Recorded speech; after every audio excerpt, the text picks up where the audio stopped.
Welcome to another installment of the Final Scoop podcast. Here we are back on Saturdays. My name is Robert Schinetsky, the supplement engineer. Joining me as always is my international band of brothers, Lukasz Rytkowski, Prometeus Intelligent Sports Technology, Robert Samborsky, Apollon Nutrition, and we're waiting for Shane Babyface Smith, Stack 3D, to get his ass up. It's early in Hobbit land, so hopefully he will join us in the next 15, 20, 30 minutes. And if not, we'll soldier on. So, my friends, good to be back on Saturday. Sorry for the confusion last week to everybody that's tuning in. But if you do have any questions, feel free to post them up. We will get to anything and everything over the next couple of hours. I will be with you. Anything fitness, nutrition, training, supplementation, favorite sleeping positions. Do you like a soft or a squishy pillow? Do you like a firm mattress? How much are you willing to spend on bed sheets? Put anything and everything we got up in the comments section. We'll get to all of it. So, my friends, here we go. Creamy's back. And John is back. Thank you guys for joining us. Brooke, yes, we need the extra shouts for Shane. He needs to, if all of us scream in unison, they might hear us way down in New Zealand. Or he's probably on the lockdown, just like Australia, like that. I thought New Zealand was a little bit more, handling it a little bit more intelligently than Australia was. They weren't being as restrictive. Yeah, you know what? They got some mixed regulations, but I just saw some news about the Australia. It's pure madness. Everything is shut down, and the policeman is monitoring the areas. You know, people can't go outside. It's a limited time just to do some jogs or those kind of things. But yeah, man, it's nasty out there. Fucked up. I mean, we've already seen that lockdowns aren't effective. They're just not. So what in the hell are these people doing? Is what do you guys saw the paper that I shared on our group? Well, that's what I had it locked and loaded, and so we can just make this the initial starting point, just so we can immediately get shut off of YouTube, just for talking common sense. I don't want to mention the C word, but it's it just pisses me off every time when I just watch the news or just my mom and my grandma are watching TV, and every time it's always the same shit. Fear mongering is ridiculous. Yeah, and they're always they're saying the medicine, or I should say the medicine that's supposed man, that's supposed to be the cure for everything. It's why everyone didn't take it right now? I'm yeah, now they're talking about needing a booster, and it's losing its efficacy after 6 months and all this other shit. Yeah, just read this paperwork, and it would tell you everything, Yeah, if anybody actually wants to read this full study, let me know, and I can send you the link. Or, here I don't know if I can post it up in the comments section. Actually, I can. If anybody actually wants to pull this up on their own, there's the study. You can see it right there. If you want, just read the full document. It was published this month, and it's from Sweden, I believe. So just take a look at it, and you'll know. 5,000 IU's daily oral vitamin D3 supplementation for 2 weeks reduces the time to recovery for cough and gustatory sensory loss among patients with suboptimal vitamin D status in mild to moderate symptoms. The use of 5,000 IU's vitamin D3 as an adjuvant therapy for individuals with suboptimal vitamin D status, even for a short duration, is recommended. Basically, what we've been saying since last year: take your vitamin D. Exactly. Or if you want to be much more smart ass, invest in the resistance from Apollon Nutrition, and you will be gone.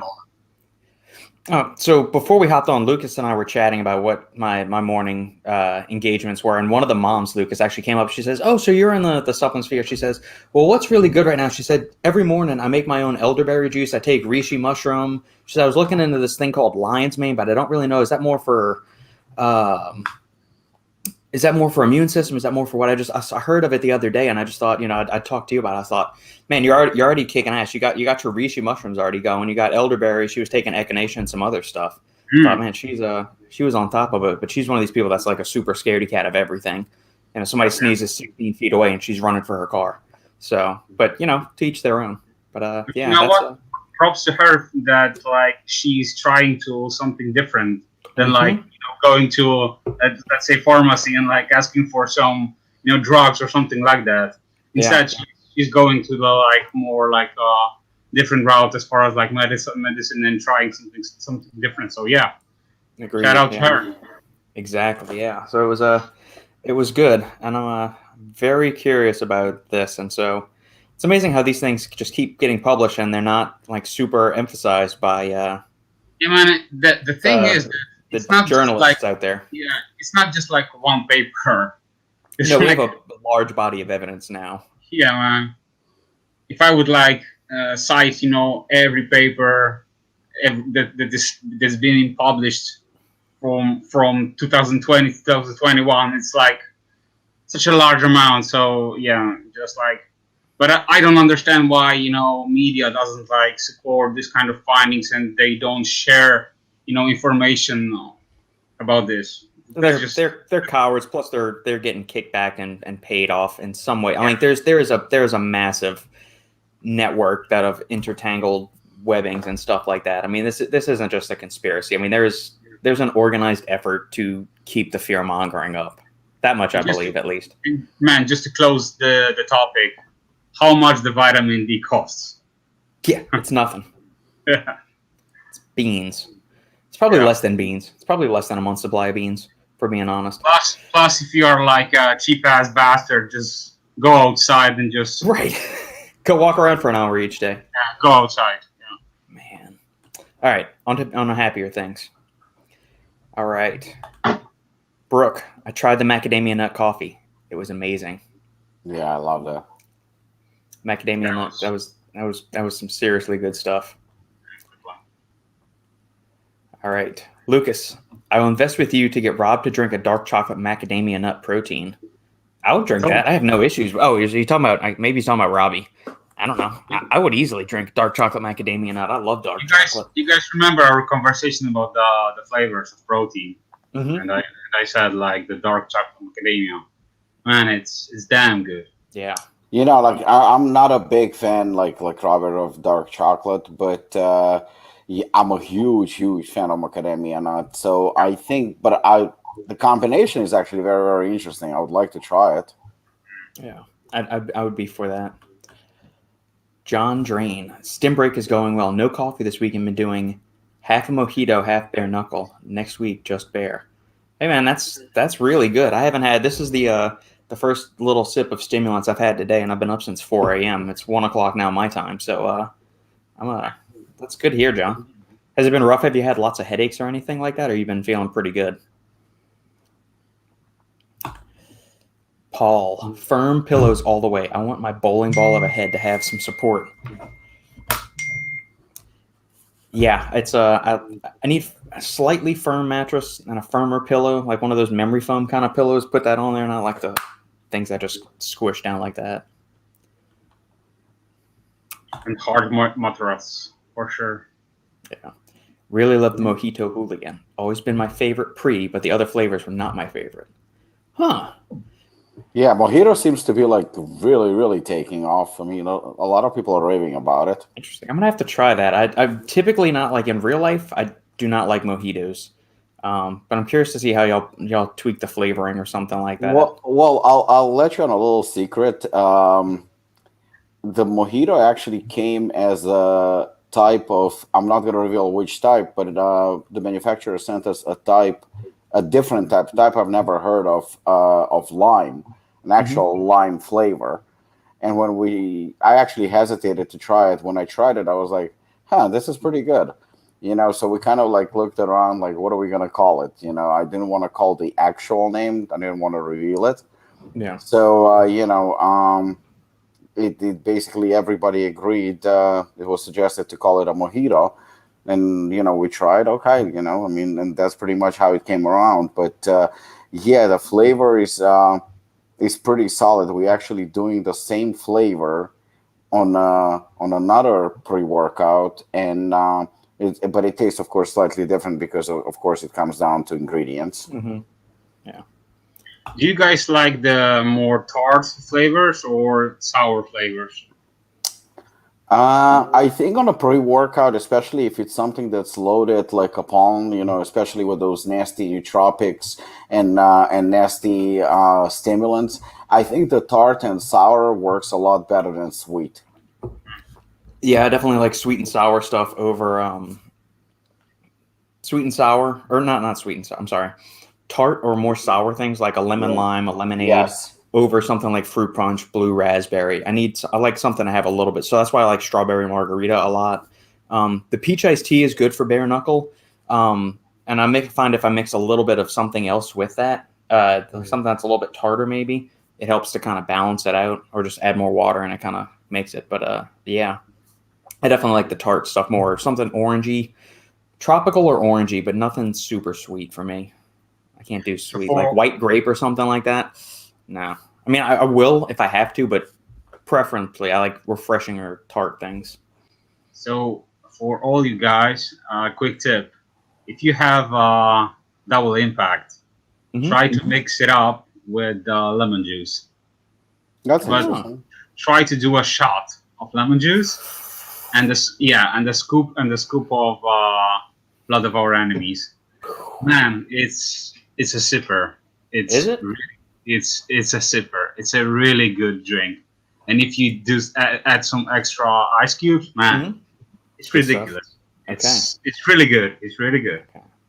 Robbie, I got to tell you something. Sandy is, I think, the assassin, the newest one, is Sandy's going to lay claim to that entire tub that you sent us because she has been, for like all of her training sessions the past like 2 weeks, that's all she wants to use. She doesn't want to use anything else. It's like she says, Robert, I need something. Give me assassin. Is And it she's because of flying on it. you mean the effects or the flavor?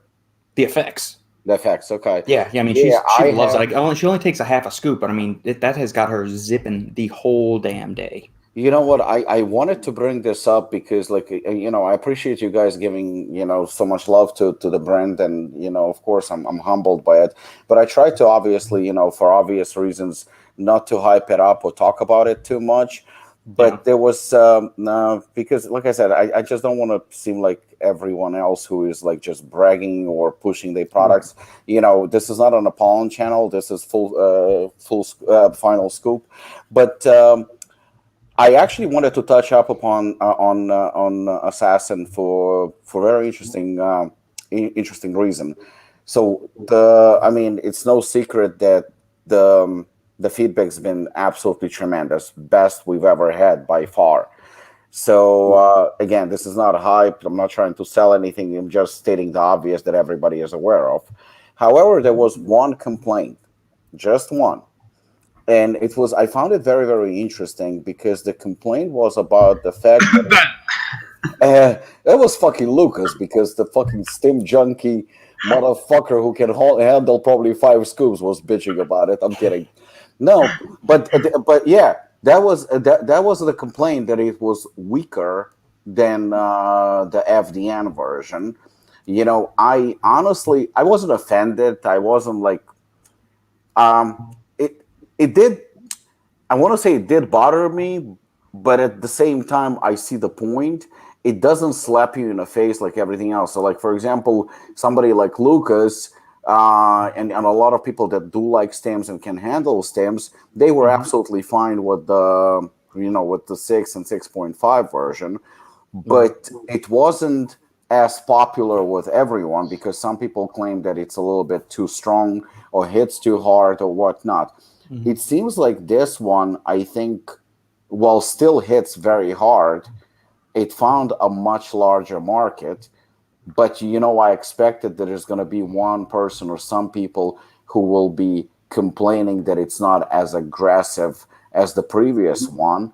And I found it very, very interesting, predictable, but interesting. I actually expected a lot more comments like this, but like I said, I only saw one. But it was pretty much a disappointment. Like, the guy was very, very disappointed, and he basically, that's what he said. He said, "I'm very disappointed that you released a weaker product." And I like what Justin said. The supplement Snoop. He said it's not it's not weaker. It's actually better because it's not stronger. It's more balanced. So I think we found ourselves in a spot, even though it's only one person who said it. We found ourselves in a spot where it's almost expected that Apollon's going to release each and every release. It's going to be stronger than the previous one. Yeah. And I think it's a problem because, like, just like right now, I had a message from somebody about chaos, and the guy goes like, "Oh my God, is chaos going to be stronger?" But it's not. I mean, Robert, you've seen the formula; it's not stronger at all. It's actually, I would vouch to say it might be about the same when it comes to strength, maybe even a little bit more mellow. But we have Shogun on the other hand, and so I think that there is a misconception about what between better and stronger. And like you said, Sandy loves it, and Sandy can handle stems. Sandy can really, really handle stems. But to say that that Assassin is weak or weaker, I think that's kind of ridiculous. I just feel like this formula, I think that it just attracts a wider market and wider spectrum of people. Agreed. So, and that makes me happy, and I don't think that it needs to be any stronger. Correct. Don't be a Robbie. Take pride in your amazing product and shout it to the hills. As long as you're not selling microencapsulated glutamine or some other shit, then you're fine. All right, go ahead, Lucas. Yeah, go ahead. Yeah, I don't like to use this terminology, this is better, this is stronger, something like this. To me, every version should be a bit different, should offer something different and like other experience. But at the same time, it should be in the same flow, or it should represent the brand. Yeah. Just like you have iterations, for example, with the books or like films or those kind of things. Every version should be a bit different, but the concept should be a bit, I think, same. And with Hooligan, you will always notice that it has this flow, or even with the Assassins, or that you have this concept that the formula is always like full to the brim. So that's the main concept. But as far as like experience, you play with it every time, because with every month and every year you get a different ingredients that you can play, and you can like put the ingredients together, so you will have a different experiences, just like we play each day with the stimulants.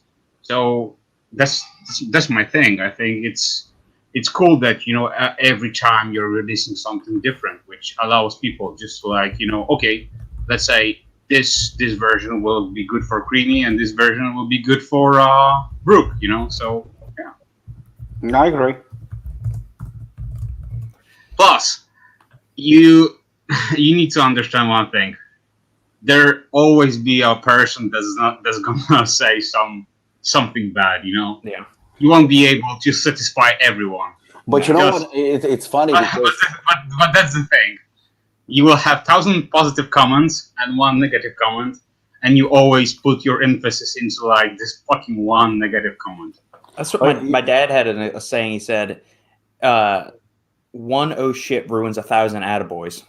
I'm not sure he got it from his dad or something else, but it's one oh shit ruins 1,000 attaboys. That's the way it is. You could do so many great things, and that one little fuck up, that's what you're going to focus on.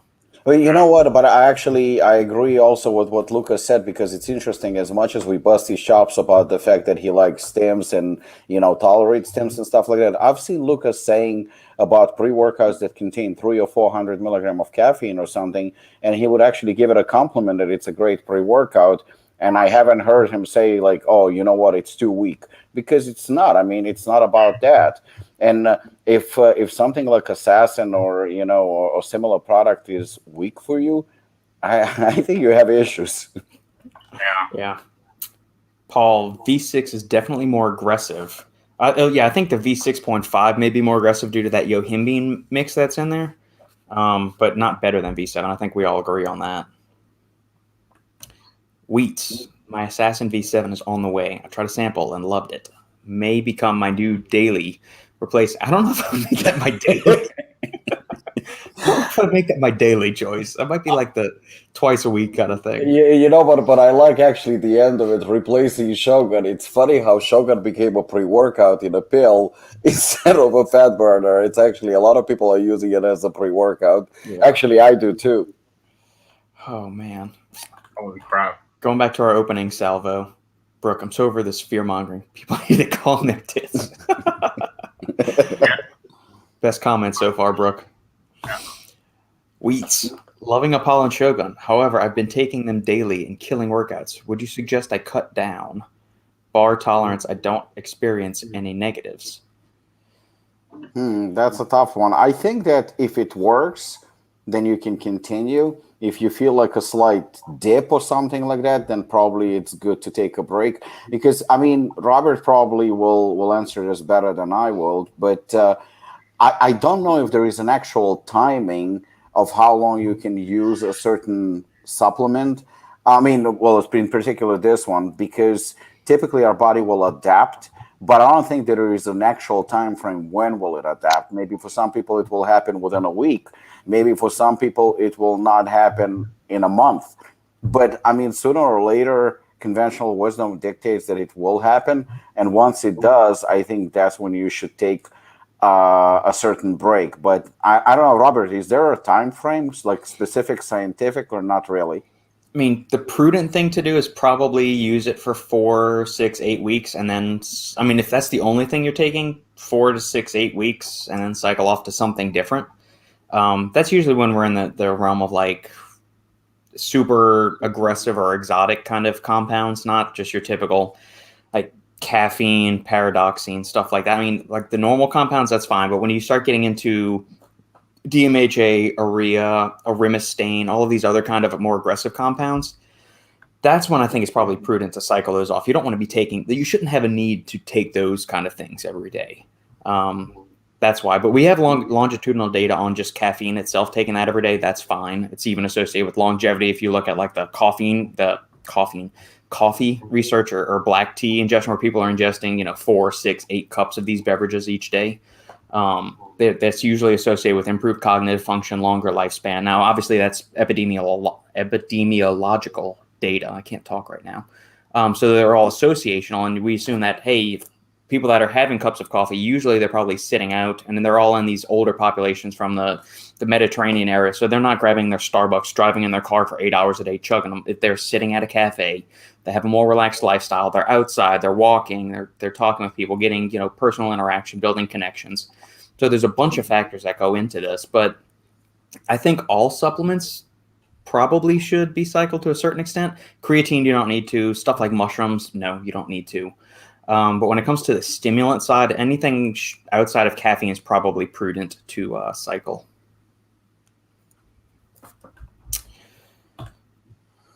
Paul, I walk for 1 to 2 hours every day, but because I'm near Seattle, I still supplement with vitamin D due to cloudiness.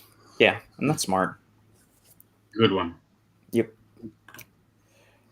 Had this thought regarding niche flavors. Is it worth it financially for supplement companies to do them? Limited runs. Robbie, you are the brand owner. Is it worth it to do limited runs? You know what? I've done, I think, limited runs only twice. And I don't even know, like, if it's a good example, because we did caramel macchiato, I believe. And that limited run kind of turned into a permanent thing. So, so on one hand, it's kind of like worked out for the best. On the other, it's kind of backfired and we failed what we initially planned. But I mean, in a good way. The other one was obviously Double Impact, which was crazy Lukasz's idea.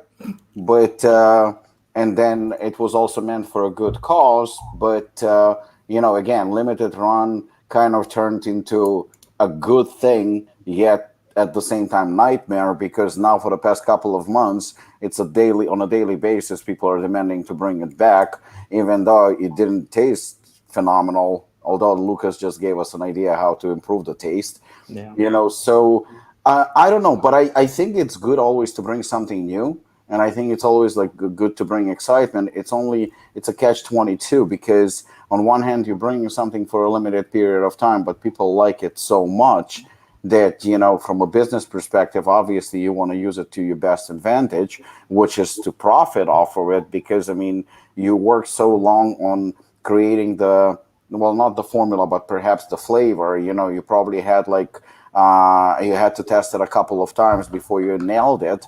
And once you nailed it and people liked it, so now you're saying, okay, here it is for a limited run. You're not getting it again.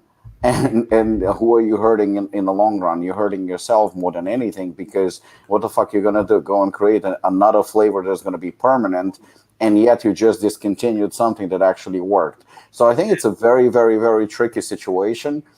But at the same time, I think it's inevitable and unavoidable. You know, you have different holidays, you have different things, and from a marketing perspective, it's always good to create that little bit of hype. But I think that the best thing for a company is not to stick to a formula and just go with the flow. You know, like something like Double Impact, I wish I could keep it in stock permanently, but you know what? I'll be as transparent as I can be. I think that that product will hurt my Assassin, and it will hurt my Hooligan, and it will hurt sales. Yet it costs a lot of money to manufacture it, clearly, because you have basically two products in one, and it's not like you can charge $100 in profit on it. So your profit margins are very, very small. Obviously, retailers, they want the product, but they want to pay the bare minimum where you're making almost no money. So it's a very tricky situation. So that one, I can't, even if I wanted to, I can bring it here and there maybe for, guest appearance, but that's about it.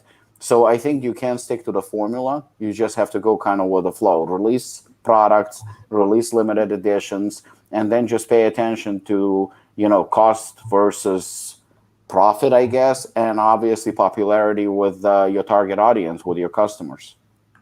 Or do some type of like a collaboration with your or collaborations, and of course Lukasz with Prometeus. While I deal only with one brand, he can see those limited releases and whatnot probably with multiple brands, so he has a better idea what sells or what doesn't. In distribution, it won't work. It's too hard. Plus, with like products that are like filled to the brim, it's definitely pointless, especially for like distributions like us. We basically do our business on margins. So if we would like import stuff like that is super high end on pricing, we wouldn't sell anything. So that's why brands, when they are doing some type of like limited runs, they basically just like do a small run for the limited audience.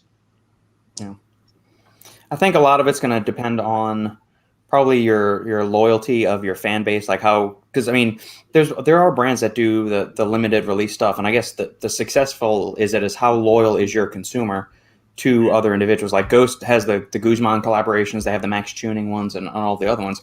They're successful with them, obviously, because they keep coming out and doing them again. I think Myoblocks has done a few limited release runs, and they always send out. So I mean, it depends on how motivated and loyal your consumer base is, and if they are, I mean, it's an easy way to keep hype going. Where it runs into a problem is if you can't blow through that stock quickly and you're stuck holding on to some kind of like niche crappy flavor that didn't really go over that well, and it ends up, there's a reason you won't see it brought back, or you'll see it probably go on sale as soon as it comes back. Or I mean, as soon as it within a short time of it being released.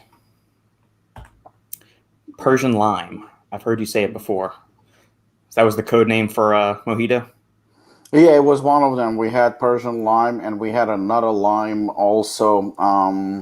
It was a mix, something like lemon lime, but type of that. Yeah. There are so many of them, especially when it comes. I mean, I actually just saw, I think it was a mango, and there were so many of them. It was like shocking. I had no idea there are so many types of mango. Yeah. Creamy. You guys have been rocking all year long. Damn straight. But I can't lie, I'm dying for the new version of Kumite. I believe we were told either October or November is going to be ready. Okay. Giannis 15X. Robert, why aren't you on the Massive Iron stream anymore? Because Steve asked me not to. He said he was too stressed and busy with his clients, and he couldn't handle a 3-hour live with me on there. Instead of just saying, look, we can just cut it off at an hour and a half or 2 hours, he said, I can't do it with you. I'm too busy. Go back to the Final Scoop episode 51, Giannis. Final Scoop episode 51. I explain everything in detail and correct the falsehoods that he's been saying for the past 2 months.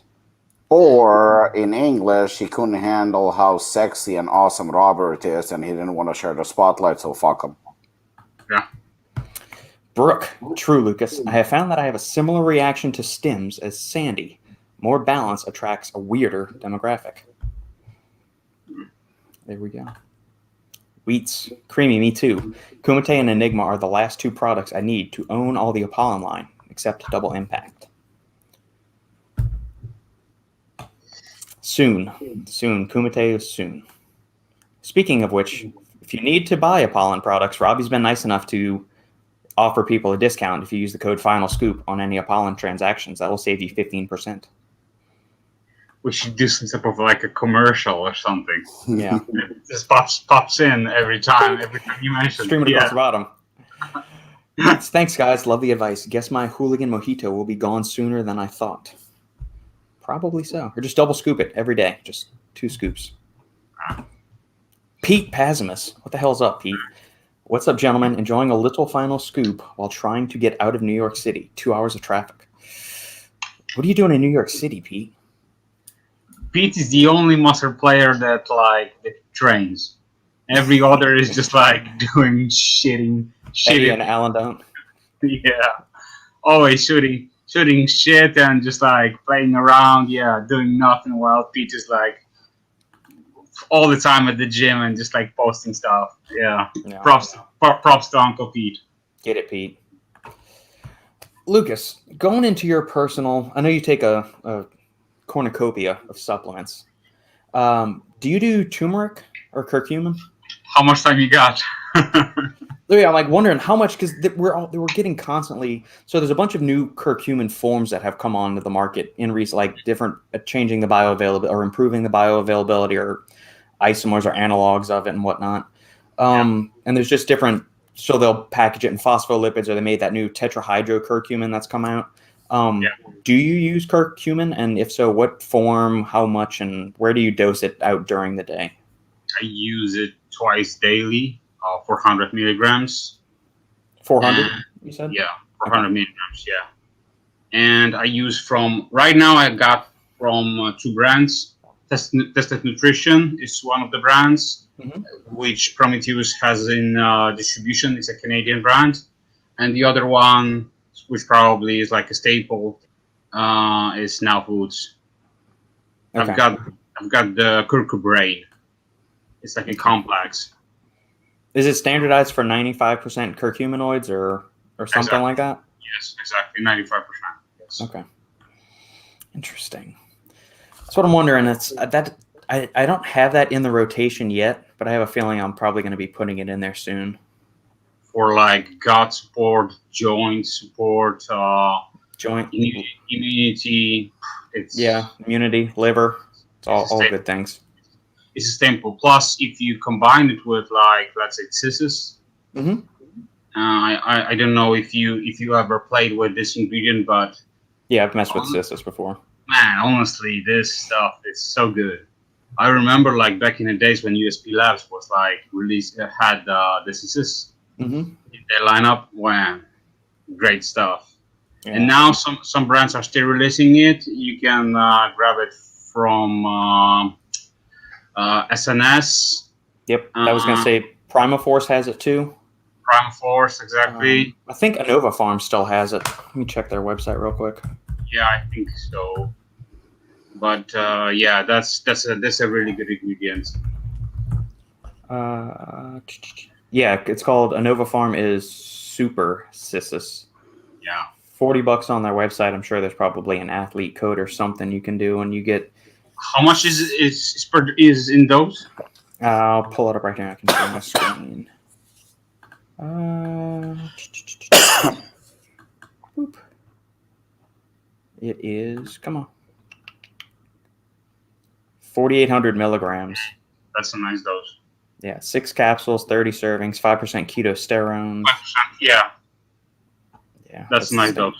That's a whopping dose. 6 caps, so let's say 3 caps twice per day, you'll be golden. Yeah, it's good stuff. Good for joints, anti-inflammatory support, and all that other good stuff.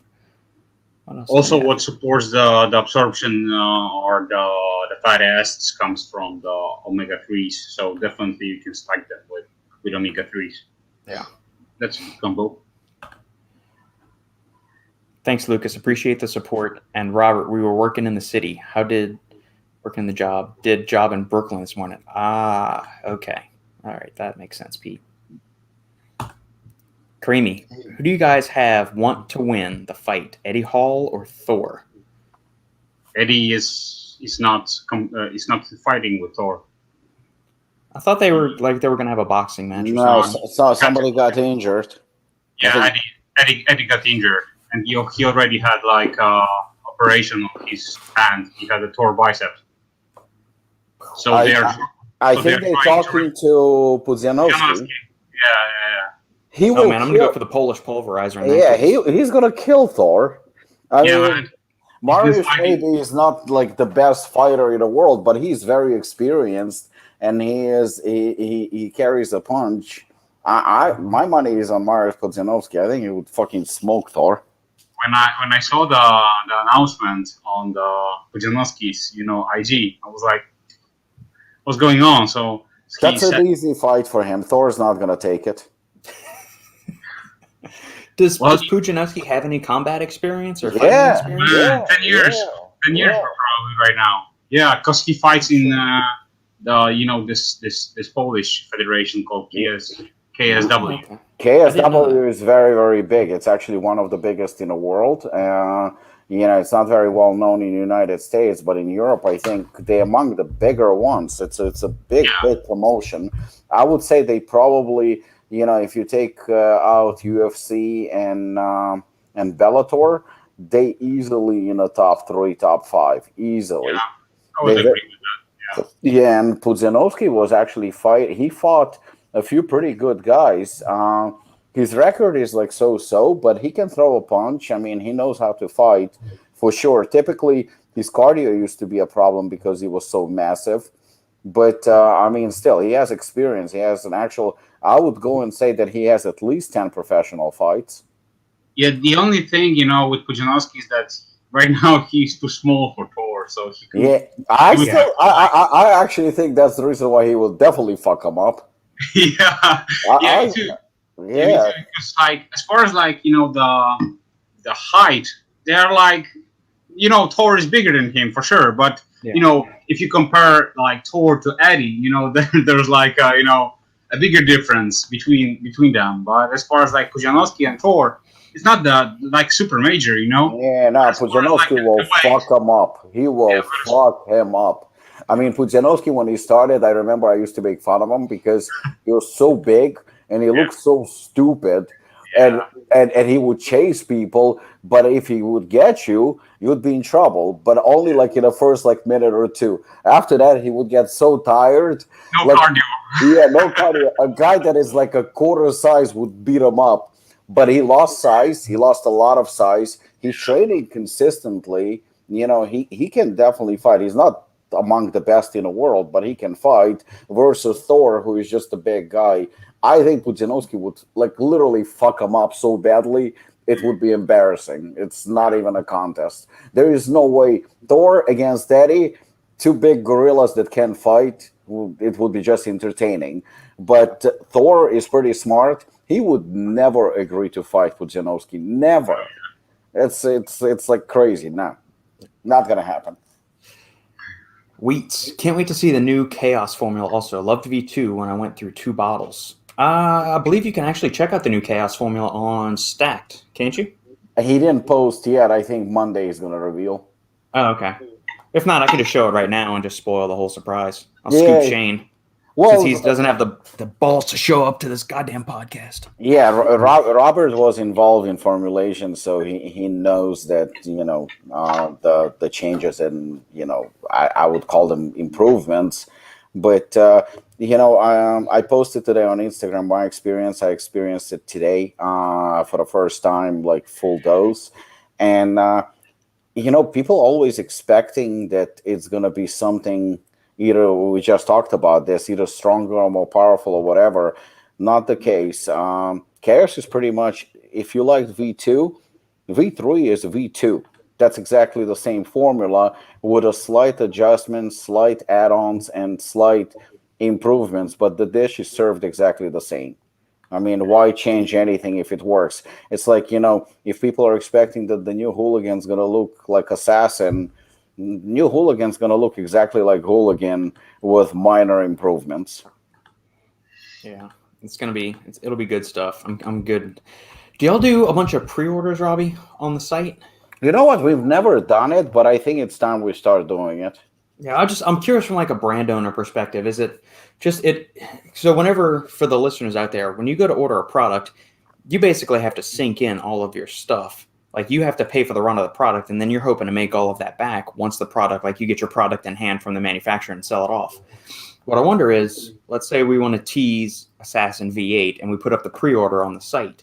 That way we can start, you're not always paying for everything out of pocket. You can take some of that, but then you have to hope that your manufacturer is up to speed and you're not going to get, stuck. Because I know there are other brands in the past that have done pre-orders. They sold out their pre-order and then people are still waiting like 3 or 4 months for the product to be delivered for whatever happened. I talked yesterday with Jeff Long on the phone, and I talked to other manufacturers and I talked to other brands, and we all facing the same problem. Like, it's very, very risky. Like I used to say the product's going to be available in 2 weeks, but it's not the case anymore, and then in 2 weeks when the product is not ready, obviously customers have a problem with it.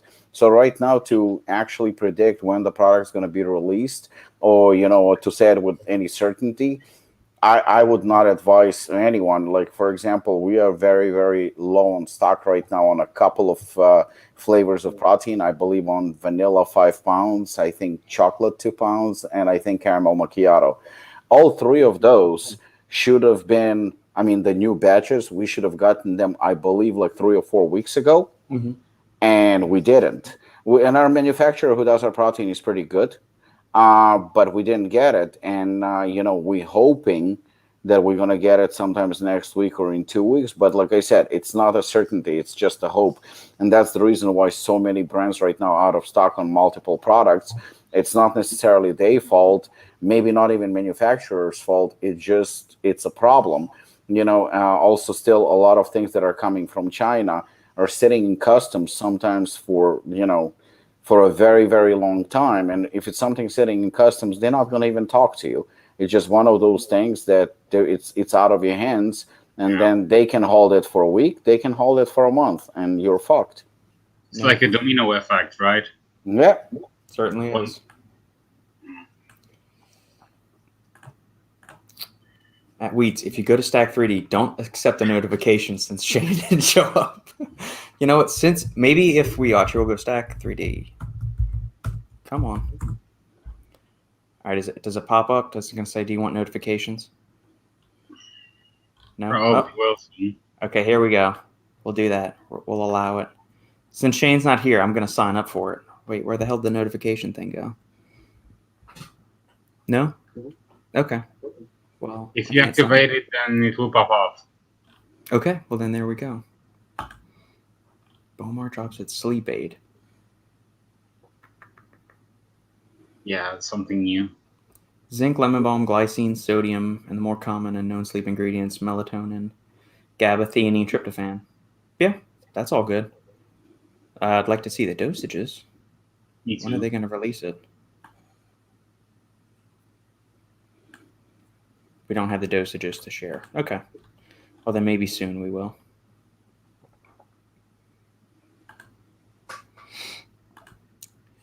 Shane needs all the monies for his gold sink. He does. I want pictures of that. We need a virtual tour through Shane's house when he gets all the upgrades and modifications. We can see where all the kickbacks he's taken from the supplement companies to rank him number 1 on his site are. I think he's just messing with us. I don't think he's not investing in like gold sinks or anything like that. No. Creamy. Do you guys have any funny gym stories or moments? There was this one time I was flexing in front of the mirror. Jay Cutler walked by and he blushed because he thought, man, that dude has got a stunning physique. He should be Mr. Olympia. No, I don't actually have any funny gym stories or moments like that. Pretty much I'm just normal. Robbie, Lukasz, do y'all have anything? Oh my God, so many. Not about what happened in the bathroom. We don't need to know about those things, Robbie. You know what? Just sometimes things that happen in the bathroom actually happen on the gym floor. Every gym has its own characters. Yeah. I think that everyone could like say something about people that are like attending, hours that you are going to the gym. So yeah, man, from like smelly dudes to like nude dudes to all different types, So You know what? Actually, although I have a lot of course stories, I mean, especially since I own the gym, so funny stories happen almost on a daily basis. Yeah, you got to have some good ones. Yeah, but one actually that sticks out for some reason. I don't know why. A couple of years ago, um, actually two stories. A couple of years ago, this guy, the gym was absolutely empty. There was like two people working out. So I was happy because nobody's bothering me. I was by myself also there, so I was catching up on some work. Some guy, one or two guys, comes up to the front desk and he goes to me, "You have to talk to that guy over there." He pointed out to the other guy that was working out. And I see him, he's right in the back, training with dumbbells. So I was like, "Yeah, sure." I said, "What did he do?" I figured out maybe he didn't put the dumbbells back to place or something like that. He goes to me, "He's wearing jeans." And I'm looking at him and I'm like, "Okay." And keep in mind, Apollon is a kind of an old school hardcore gym. I really don't give a fuck what you're wearing because as long as you're comfortable, I'm good with it. So he goes to me, "Well, the guy's wearing jeans." I was like, "Okay, and what am I supposed to do about it?" He goes, "It's not a proper gym attire, so you have to go and talk to him. He's not allowed to work out in the jeans. You have to kick him out." So I'm like, I'm not gonna kick him out. I really don't give a shit if he trains wearing jeans. If he's comfortable, I'm cool with it. It doesn't bother the gym. It doesn't bother me or anything like that. "Well, you know what? The gym I come from, that would not be allowed. Shame on you." I mean, he started yelling at me for another guy that has absolutely nothing to do with him, doesn't affect his workout whatsoever. But it was bothering him that the guy is wearing jeans, and I thought like this is fucking stupid and so ridiculous. But this story actually I've never told. I think live. It's actually about Dorian Yates. So Dorian Yates worked out at Apollon, I believe, in 2009 or something. So for those that know Dorian, Dorian is he can come off a little arrogant and cocky and definitely in love with himself. So but one thing you cannot take away from him, the guy trains like a fucking beast. I mean, he really trains hard. So at the time he was already, I believe, like 48 or something like that, but he still trained his ass off. So he was training legs, and we didn't really pay attention because we already were used to the fact that Dorian trains at the gym. Yeah. He was doing legs, and then after his leg workout, he actually came to the office, and he's sitting with us. And one of the members walks into the office, and he goes to Dorian, "Yo, man, go back to the leg press machine and take the weights off," because he loaded the machine with weights, but he didn't take them off. And Dorian is a pretty strong guy, so there was like quite a few plates. And Dorian looks at him and he looks at me, and he's absolutely shocked that the guy would actually tell him to go and strip the machine. So he goes to him, "You know who I am?" The guy goes, "I don't give a fuck who you are." He goes, "Go and take those." I mean, he looked at him like he was about to fuck him up.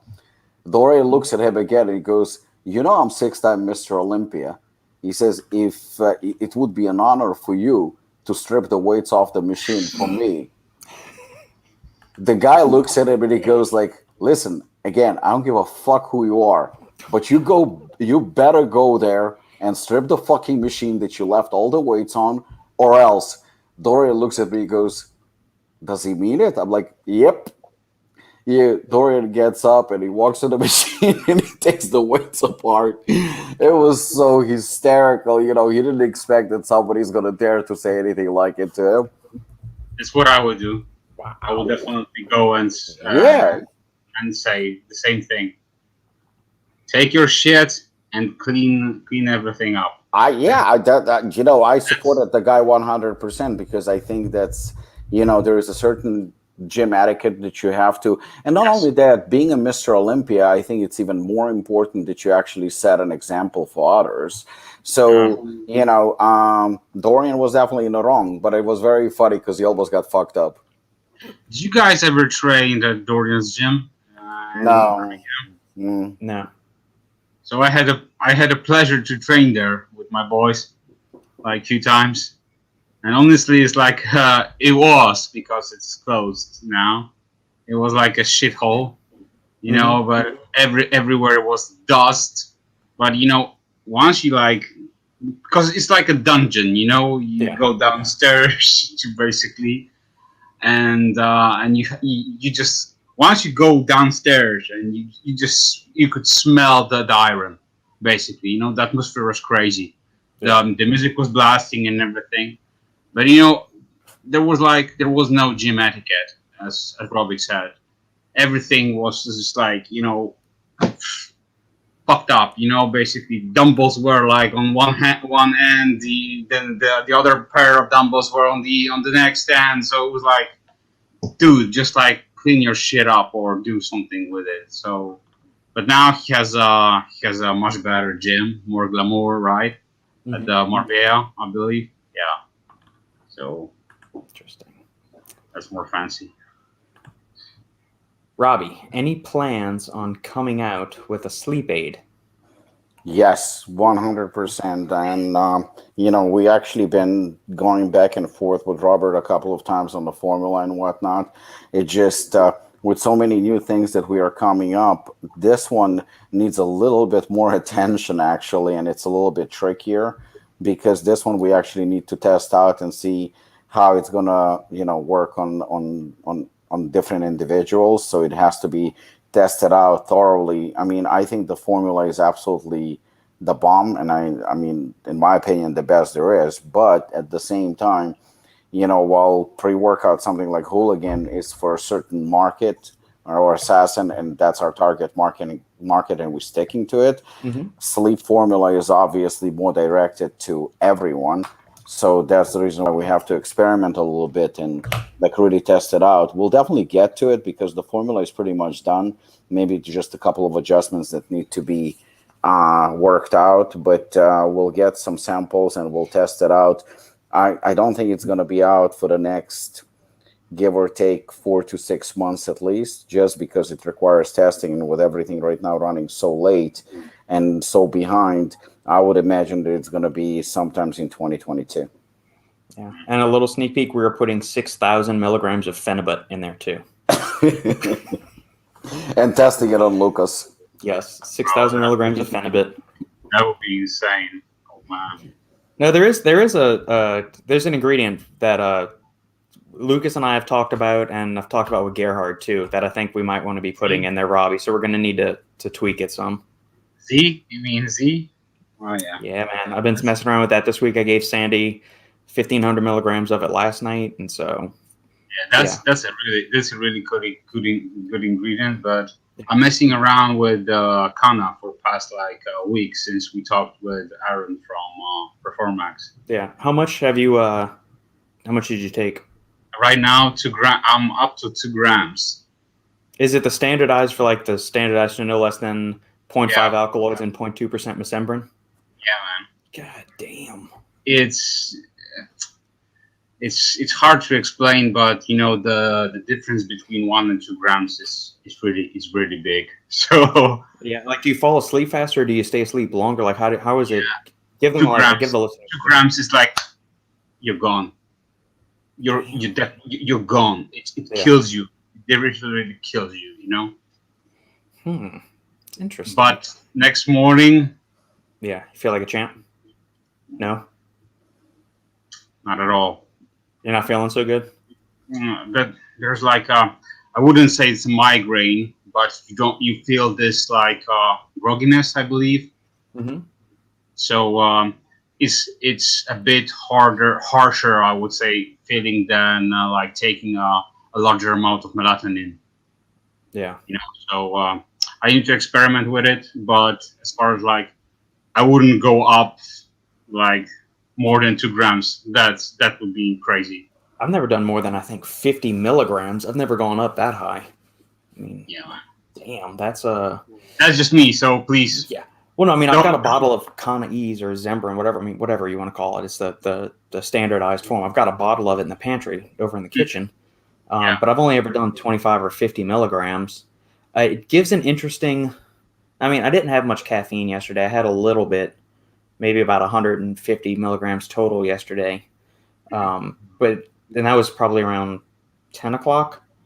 And then last night I just wanted to mess around with Connie's just to see how it worked in like the afternoon. I took that about 4, and then I had one small sip of bourbon around 6. And there was some interaction, like certain nootropics, I'll have them in my system, and then I'll have an old fashioned or drink some bourbon or whatever, and you feel better. Like I feel more productive, more alert, and everything. Like there's some kind of cool interaction there. With the Zembrin in my system, I don't know if it was that or if it was something else, but man, that made that little bit of bourbon I took hit infinitely harder, and I felt like I was like after half of like a standard 2-ounce pour, so I only had about maybe an ounce or maybe an ounce and a half in me. Mm-hmm. I felt off, not off, but like I was much more tipsy than I should have been with that interaction. So I'm gonna need to mess around with that and see. No, I stacked the Kana with TNE. Mm-hmm. It was 200 milligrams, I believe. Yeah. And it felt so damn good.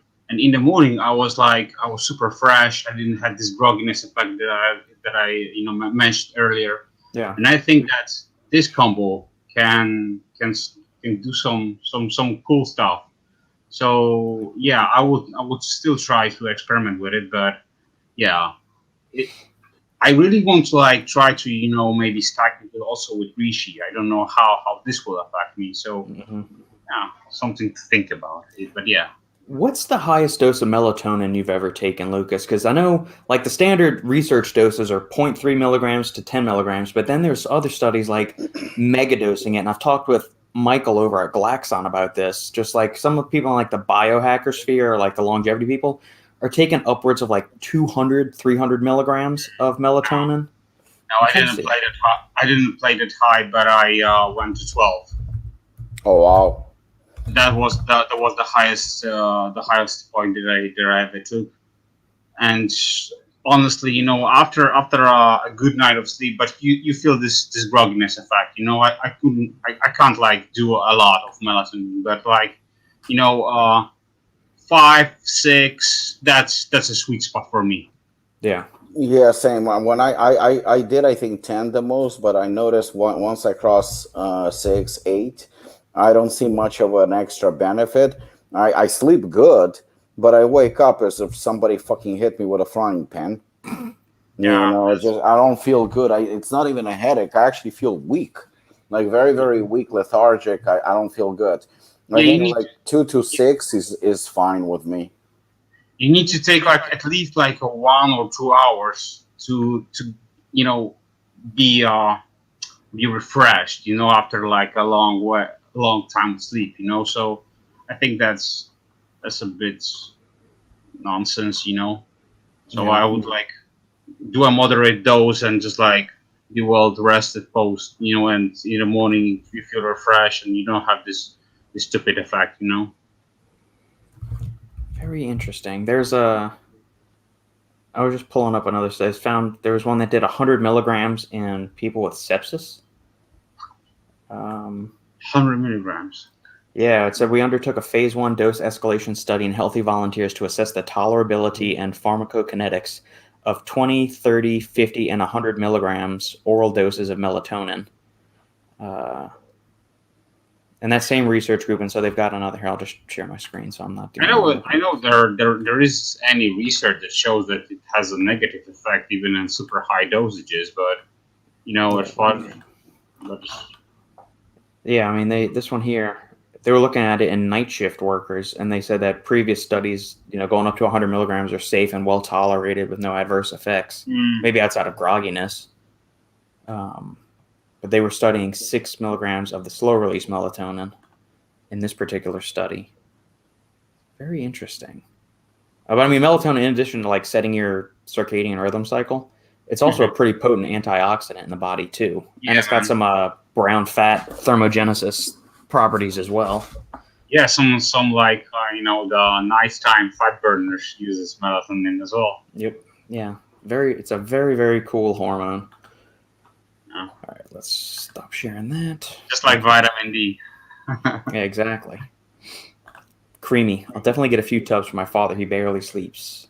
Yes, never underestimate the value of a good night's sleep. Brooke, $5 donation. Thank you very much, Brooke. Donation towards alarm clocks, nootropics, mushrooms, and racking your weights. Yes. Brooke is always supporting the show, so Brooke is shout amazing. out, Brooke. Thank you. Thank you so much, Brooke. Brooke's logging in from Twitch now, too, which I guess I should mention to all the other people tuning in on YouTube. If it seems like your comment's not getting in, go ahead and jump on over to Twitch, look up Supplement Engineer on Twitch, and that seems to be a little bit easier as far as shooting comments through. And then don't be shy if you're just lurking in the background and you've got a question. Don't be afraid to jump in the pool. The water's fine. Tranquility and Somagen. There goes Brooke shilling for Morphogen again. Has been pretty good sleep aids for me. Tranquility even works for my dad, and he has a tad bit of insomnia. Yeah, Tranquility is awesome. Somagen, I have not tried Morphogen, Ben, Somagen, but I mean the formula. I mean all of his formulas are stacked to the gills. Tranquility, I can vouch for that. That knocks you out, and you wake up feeling like $1 million. Even the original version of their sleep aid, Sedative, was fantastic for that. I tried the sedative. I didn't try the tranquility yet. But my top favorites nighttime probably would be the high-tech Somatomax. Oh, well, that's got 3 grams of Phenibut in it. That's why. I mean, that'll knock your ass out and keep you out the whole night. It feels great. Yeah, and you know what? And also the 5% knock the fuck out.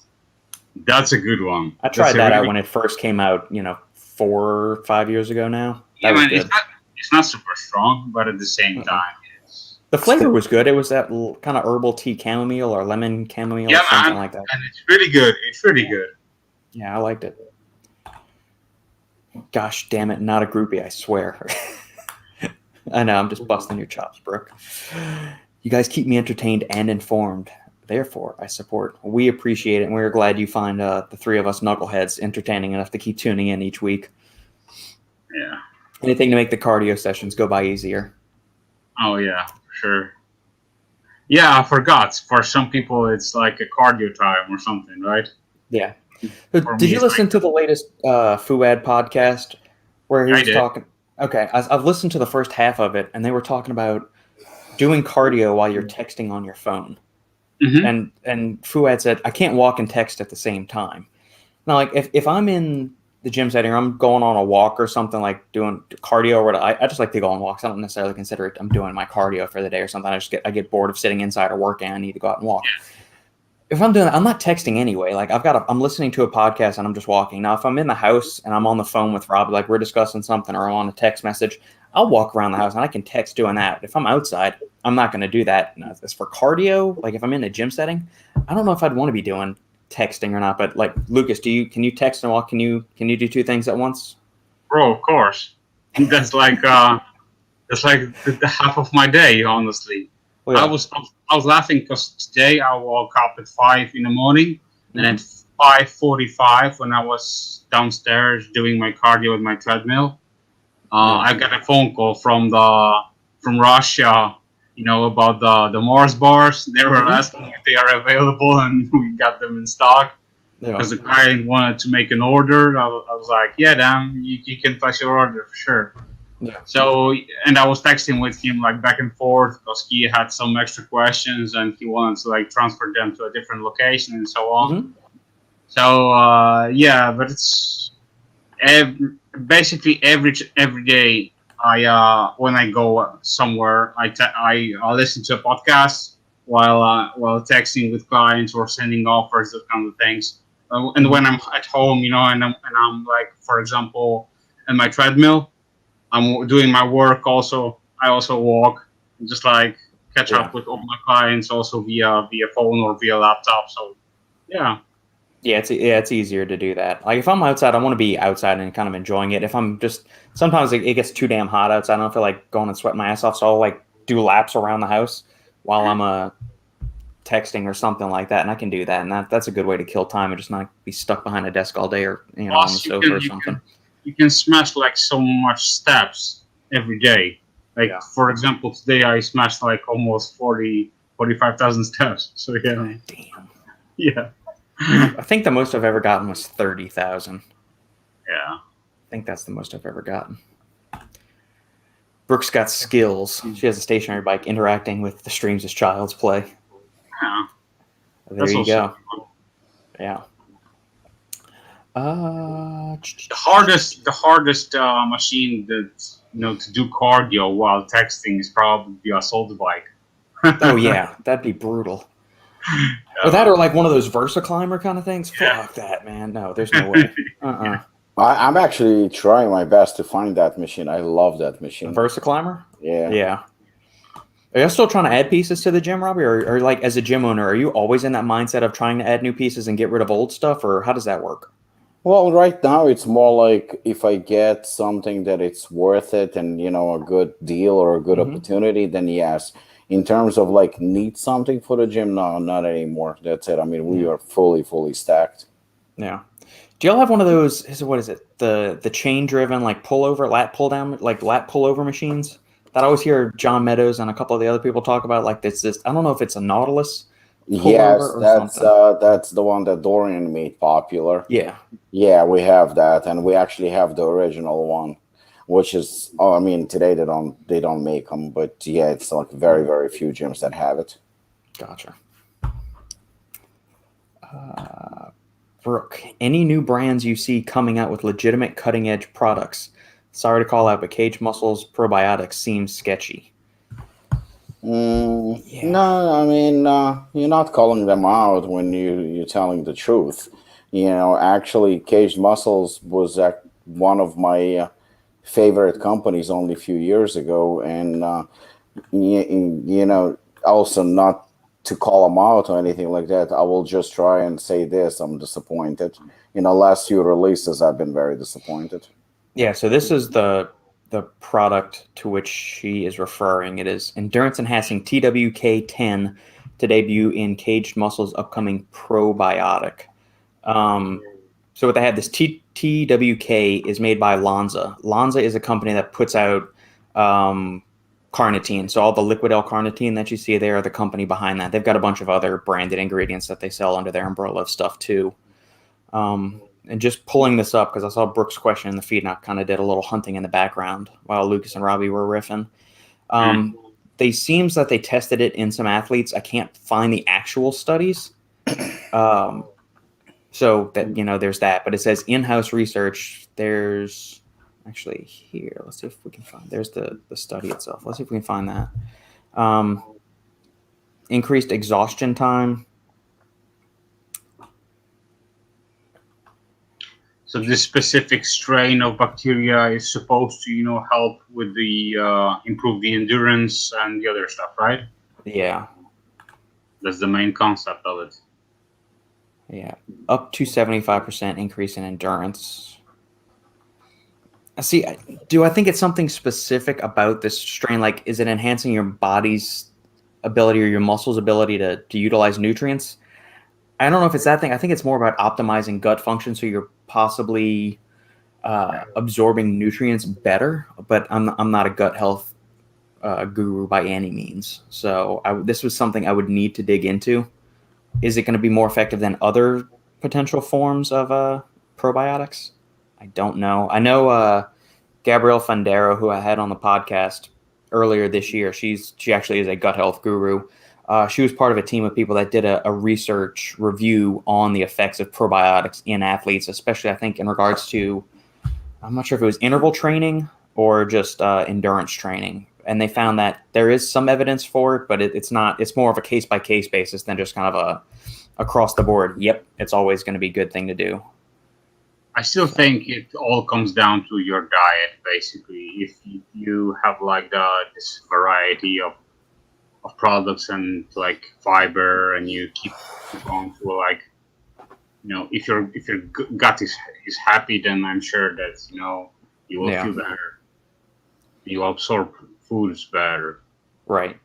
Okay, so here's the study that they're actually citing on the TWK10. Previous study was demonstrated to improve exercise performance in animal models. Okay, so then this is the human study of that. 54 participants 27 men and women, 20 to 30, without professional athletic training were enrolled and randomly allocated. My question is, were they previously trained or are they untrained?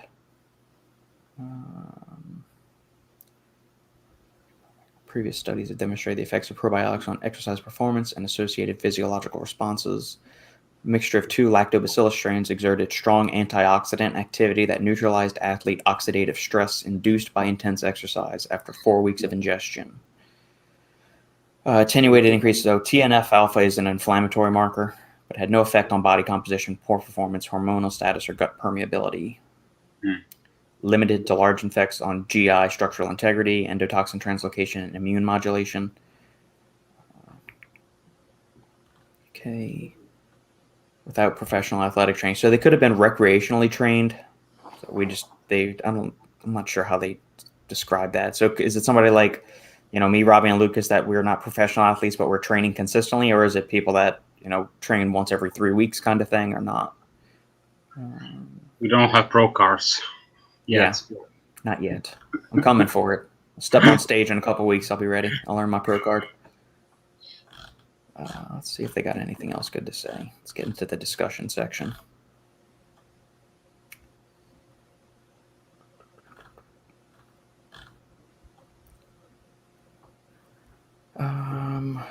We enrolled a healthy population without regulatory training to that. Inflammation, body composition.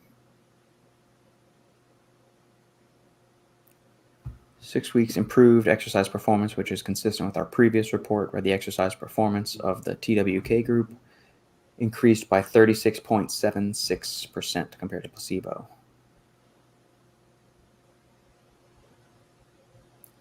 More research is needed to confirm the mechanism and effectiveness of the probiotic supplementation. Interesting. Wonder if we're going to start seeing these thrown into pre-workouts now.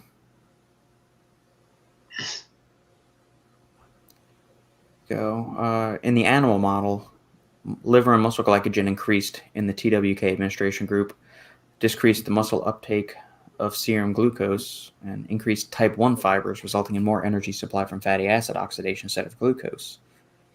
That's interesting. Huh. Robert, did you ever had any inquiry from the from a brand or maybe a supplier or retailer that wanted to make a product that was based on probiotics? Me, no. I just that is an area that I have not delved much into. Just because I think the best way to kind of go about that is eat a really healthy diet in general.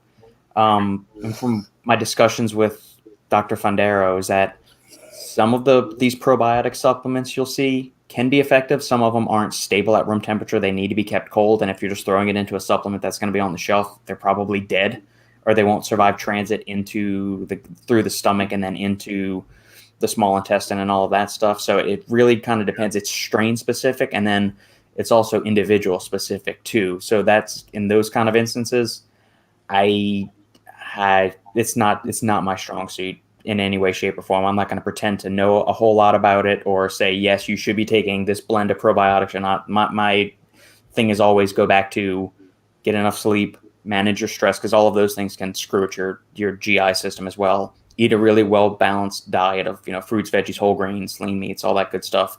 Get some dairy in there, some fermented foods if you're trying to get probiotics naturally. Yeah. Your generic probiotic supplement that's on the shelf at your local grocery store, may it have some benefit?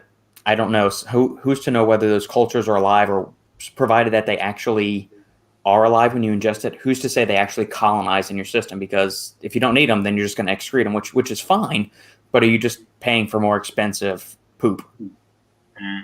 So, yeah, that is definitely an area I'm not strong in.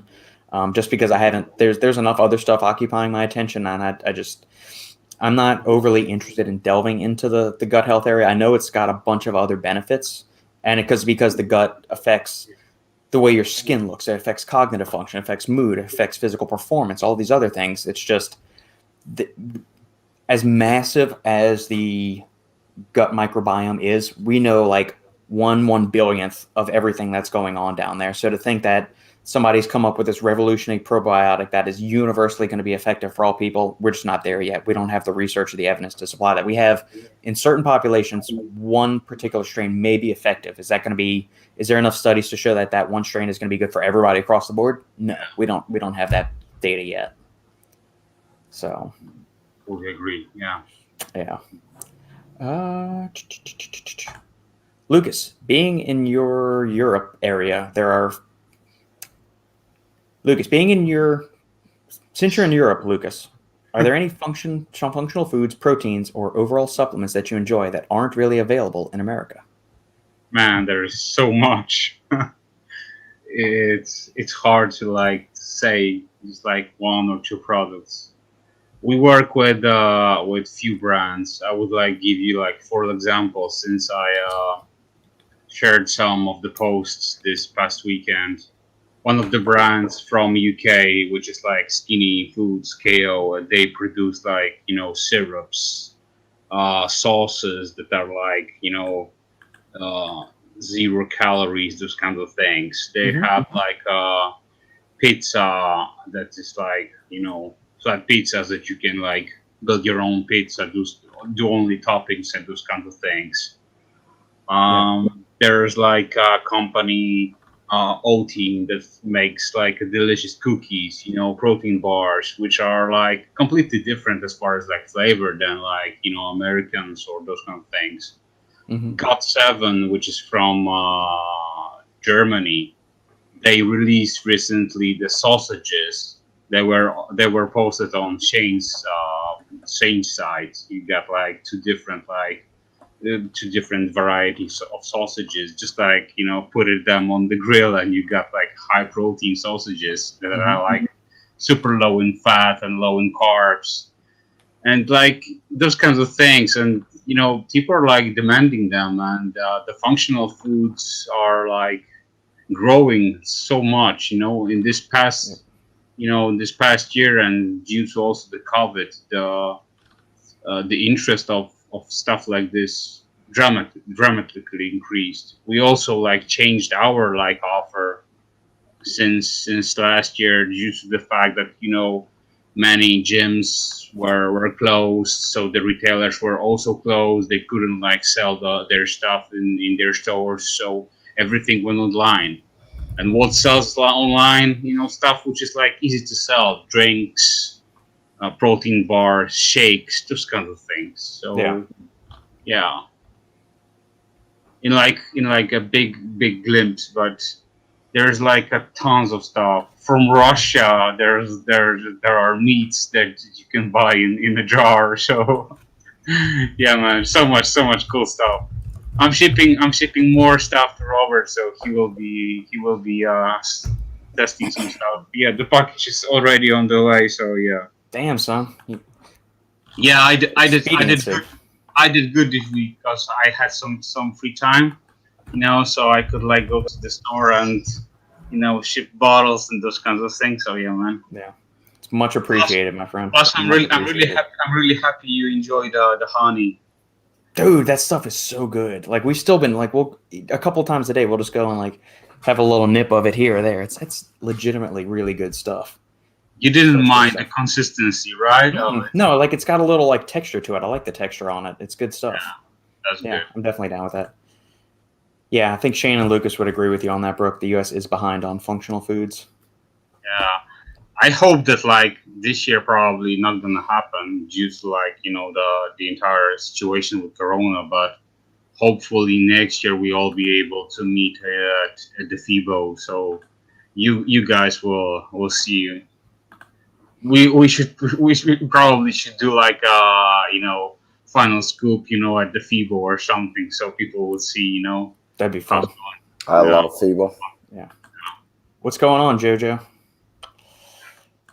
Pete, I listened to a podcast called Science Versus, and they had one about probiotics, and the end result was if you don't have any gut issues, you're almost better off not using one. Basically, if it's not broke, don't fix it. Yeah, that's kind of been the mindset I've approached it with because I've heard a few sources say that.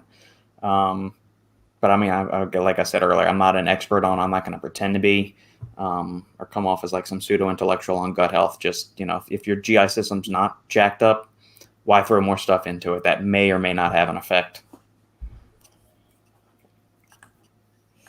All right, this is one that Robbie sent us earlier in the week that he got from Heather over at Axe and Sledge.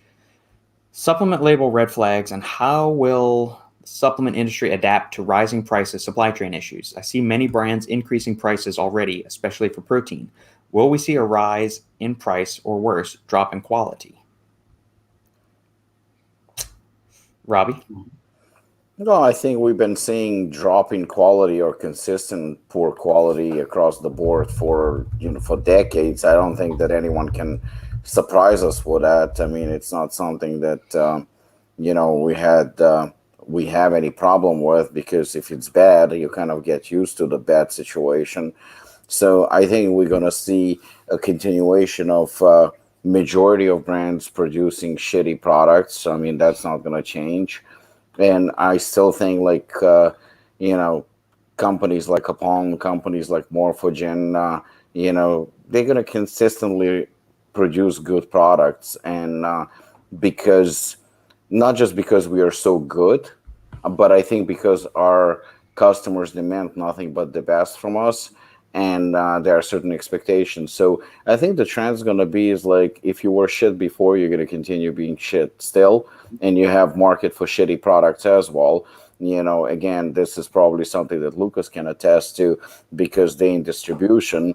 So obviously a lot of brands that they sell, I mean, it's pure business and not really clinically dosed or any good brands. It's just pure business, but the demand for them is nevertheless there. The demand's always been there for good cars, bad supplements, good supplements.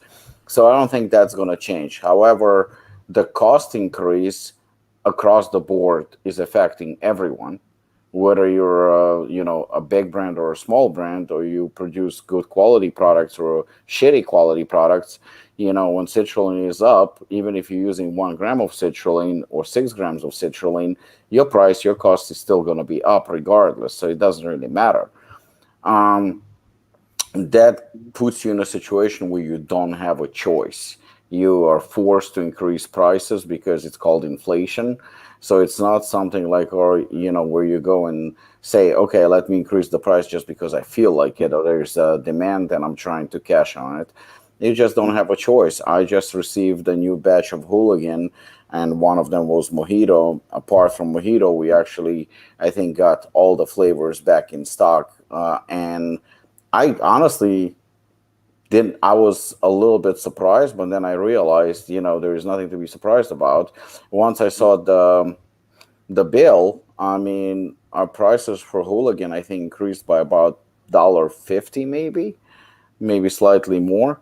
And it's exactly the same formula as we've been ordering for the past year, but the price went up. We decided, I think, not to increase the prices yet, because we're going to have the new formula. So we're kind of like eating the loss, so to speak. But on certain products, we already have increased the prices, especially wholesale prices. It's just because it's inevitable, especially when you have something like protein. You have absolutely no choice, and the cost of isolate, casein, egg protein, everything shot up so much that you just cannot absorb it. You can obviously make some money when you're selling direct, but when you're selling wholesale, it's just impossible to keep the prices as is. I mean, right now in New Jersey, for example, the cost of gas, I saw like the average is about $3.15, I think, a gallon. That's like what, up about $1 since last year or something, maybe slightly less. I mean, that just tells you, once upon a time, a very smart man told me, pay attention to gas prices. If gas prices are up, everything is up. So I mean, if we had an average of $2.15 and now we're at $3.15, and that's quite a hike. And apparently, from what I hear, this might not be it. So I think just across the board, we will see absolutely no choice but increase prices, and it's just inevitable. There he is. Yeah. Ladies and gentlemen, Wait, Babyface has joined the party. Literally just woke up. Literally just woke up. Well, we can tell. Yeah, in our group message chat, Shane says, "Okay, my bad. I stayed up to watch the Olympics." Yeah, and my alarm was set from the same time last week. Well, yeah, when you didn't have to wake up, when we gave you a reprieve last week because Robbie and I were delinquent. Yeah, so I was like, I woke up to the alarm and I was like, oh man, I missed the podcast. And then I was like, wait a second, but I woke up to an alarm, so something's fucking wrong. But if I didn't watch the Olympics, I might have naturally woken up early anyway. But it's my bad. Right. Well, look at it from their perspective. You didn't miss it. You were late for it. There's a difference. Very true. There you go. Yeah. You're still here. Yes. Yeah, but honestly, Go ahead, Lucas. you need to listen to the earlier thing because there's like a special thing for you that Robert did. And we've been going on for what, an hour and a half or so. So for about 90% of that time, Robert was talking shit about you. So Such an asshole. So, All it's a lot right, of shit. we heard. I want to get Lucas and Shane's input. What are they hearing about this issue? So Heather at Axe and Sledge sent Robbie this question, and Justin and I touched on it a bit on Wednesday. But I want to get you guys' input from what are y'all hearing from the international scene? Shane? Well, I actually saw. There's two parts to this. One of which I'll talk to you guys after the podcast. Good to know. Okay.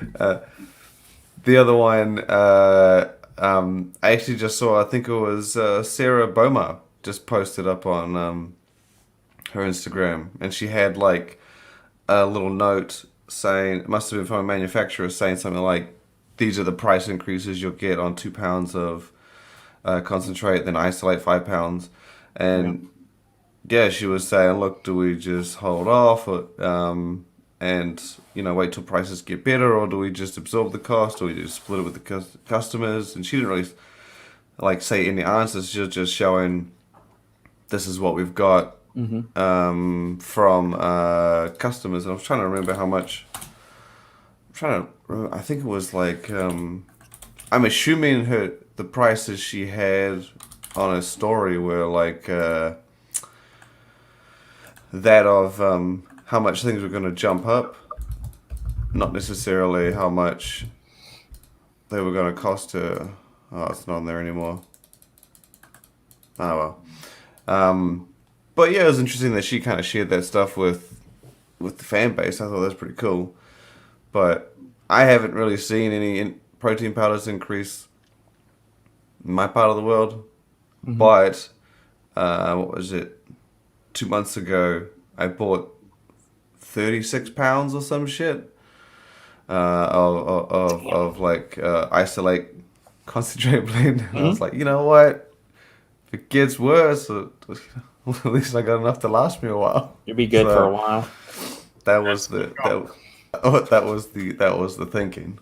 But no, I haven't seen any huge leaps. Like isolate selling for over 50 yet, but I imagine it's coming. Well, you won't see the huge leap, but it's the prices are definitely changing. They are changing on not right now on a monthly basis. If you would ask me a year ago, I would definitely say that the prices will change, but now they are changing on I would say as I said on a monthly basis. They are not that big, but you can definitely feel them, especially in a distribution standpoint. The prices of whey protein are increasing. Basically, every year you can see the spike. But right now with the COVID situation, the prices of raw ingredients are increased. I'm glad that I'm here in Europe because we got for example, we don't have issues with creatine as you guys have in US. But as far as the other compounds, citrulline, those kinds of things, you can also feel the difference. Yeah. So you need to be smart with stocking, but as Shane did, he bought like Loaded up. Yeah, he loaded yeah. up. That should He be loaded sweet. up. So it's like, yeah, but But that other part of that question where it says, "Will we see a drop in quality?" That's what I was going to talk to you about after the podcast. yeah. Let's Duly leave, noted. let's leave it as it is. I don't want to like ruff any feathers. Or I mean, it just makes sense. So, I mean, there's three options. You pass along the cost of the product. You keep your product as is, and you pass it along to the customer. So you increase the price. So if your pre-workout was $40 before, now you sell it for $45. You keep the formula the same. The other option is you as a company eat it and you suck back on your profits for the short term, hoping that things will level out to where you're keeping the same thing, but you're just going to lose some of your margin. The third option is you keep the price the same, but then you start watering down the formula. So, I mean, it's got to be one of those three things. And I'm sure we're going to see a mix of all of those three over the next 6 or 12 months from the industry, depending on what business model or what business philosophy the owners of those brands think will be most effective. I will give you like a quick glimpse, and I don't want to mention the brand's name, but they had like a protein deal. We bought the entire stuff that they had. Basically, they were like selling out the entire protein they had. So we took the entire warehouse, and they made a special deal for us. So it was like, okay, cool, we're gonna take everything. Yeah, and after like half a year, they came up to us and said, "Okay, guys, we got another warehouse full of protein. So do you want to buy it?" And we said, "Yeah, cool. So will you give us the lower price than last time, or what's the price?" And they said it's like 3/4 of price higher than we bought last time. Yeah, so we said There is nothing really can be done. I mean, yeah, and we said it's one of those things that I have echo. It's one of those things that inevitable. The only thing you can do is at the end of the day is increase the price just like everybody else. You don't have a choice. You're running a business. If we take into account that the average pre-workout probably cost about $8 to $10, and they were selling it to retailers for $20, and direct to consumer, I don't know, $30 or $40. Of course, if the price went up by about $4 or $5, they can still make enough, so to speak, profit direct to consumers. But if their business module is mostly selling at wholesale, they have no choice but to increase costs just like everybody else. I mean, everything is going up. It's not just the supplement industry. I mean, it's across the board. Meat is up, service is up, everything is up, gym membership is up. I mean, like I said, it's not supplement necessarily industry related. It's inflation related. So everything across the board is increasing in price. Brands have absolutely no choice but to increase prices too. That's it. Yeah, I work in this business for so many years, and honestly, I think that my responsibility is also just to like provide information to clients and say, look, guys, the prices last year were like this, now they are like this. You need to accept them or just like run with this shit, Right. Interesting. Shane, you look rested from work. I can see right through the sarcasm. I appreciate it. I like it. It's good. Pete, Shane ate vegetables. He wouldn't sleep late. Fuck off. Ate fucking vegetables.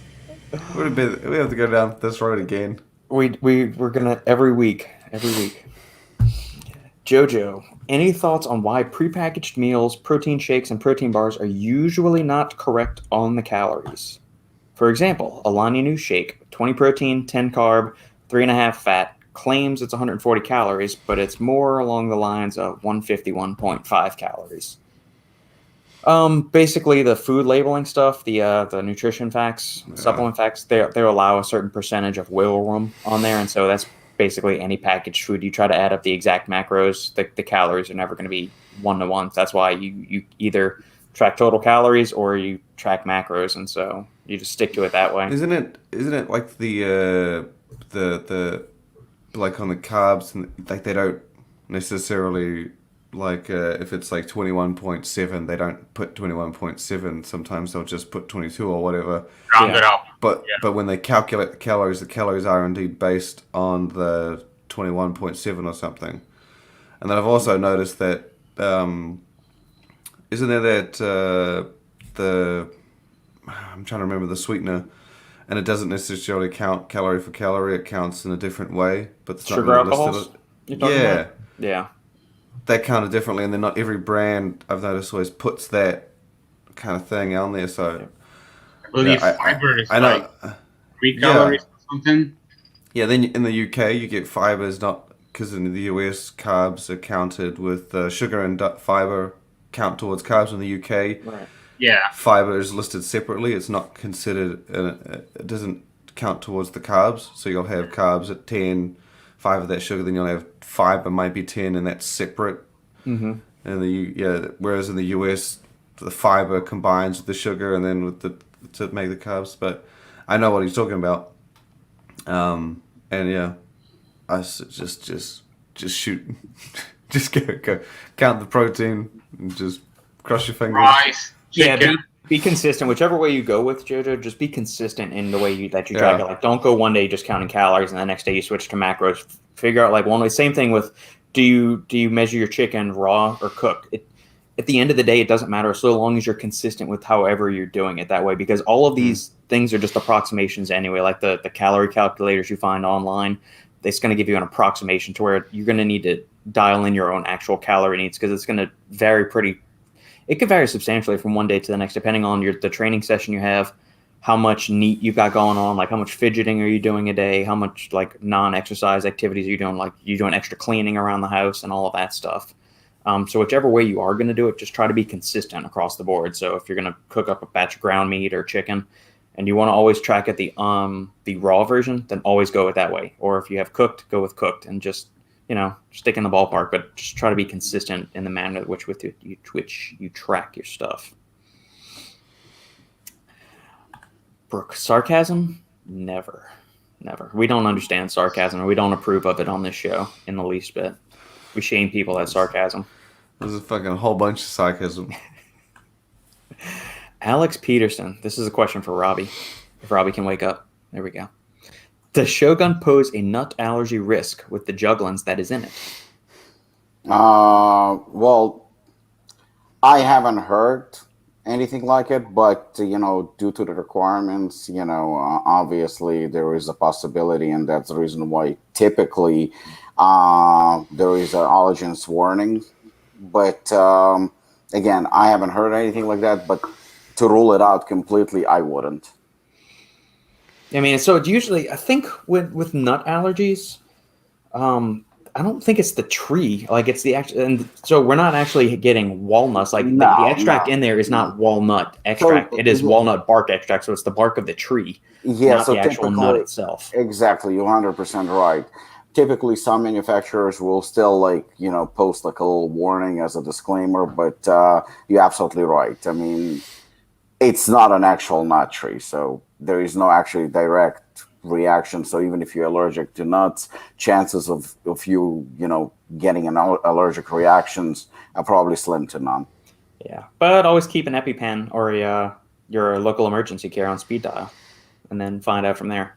That's one thing I've always wanted to do. So my sister is severely allergic to cashews and most other kind of nuts. She can handle peanuts, which isn't technically a nut. It's a legume. But anyway, so she is horrifically, deathly ill to cashews and a few other nuts. I've always wanted to sprinkle like cashew dust like on her pillow or something. This is when we were kids in high school. I've always wanted to like sprinkle that with her because she had one of those EpiPens, and so I wanted her to start having one of those anaphylactic shocks, and I could run in and like jab the thing right into her leg and make her go and she'd be okay, just because I want to see how it's like to jab the EpiPen into somebody's leg. I understand that's dark. But that's something I've always wanted to do. One of these days, I'm going to send her that for Christmas or something. Did you like torture animals when you were a child? And No. I just always thought, because did you see Pulp Fiction when she ODs on the heroin, and then they have to do they plunge her and they jab the adrenaline into her heart? Have you seen that? I mean, it happens in a lot of movies, but I don't know. Still feel like it's kind of dark. You're right. It's Even morbid. for me, It's But, morbid. Creamy. I left and came back, and Shane has awoken. Welcome, Shane. Yeah, I know. yeah.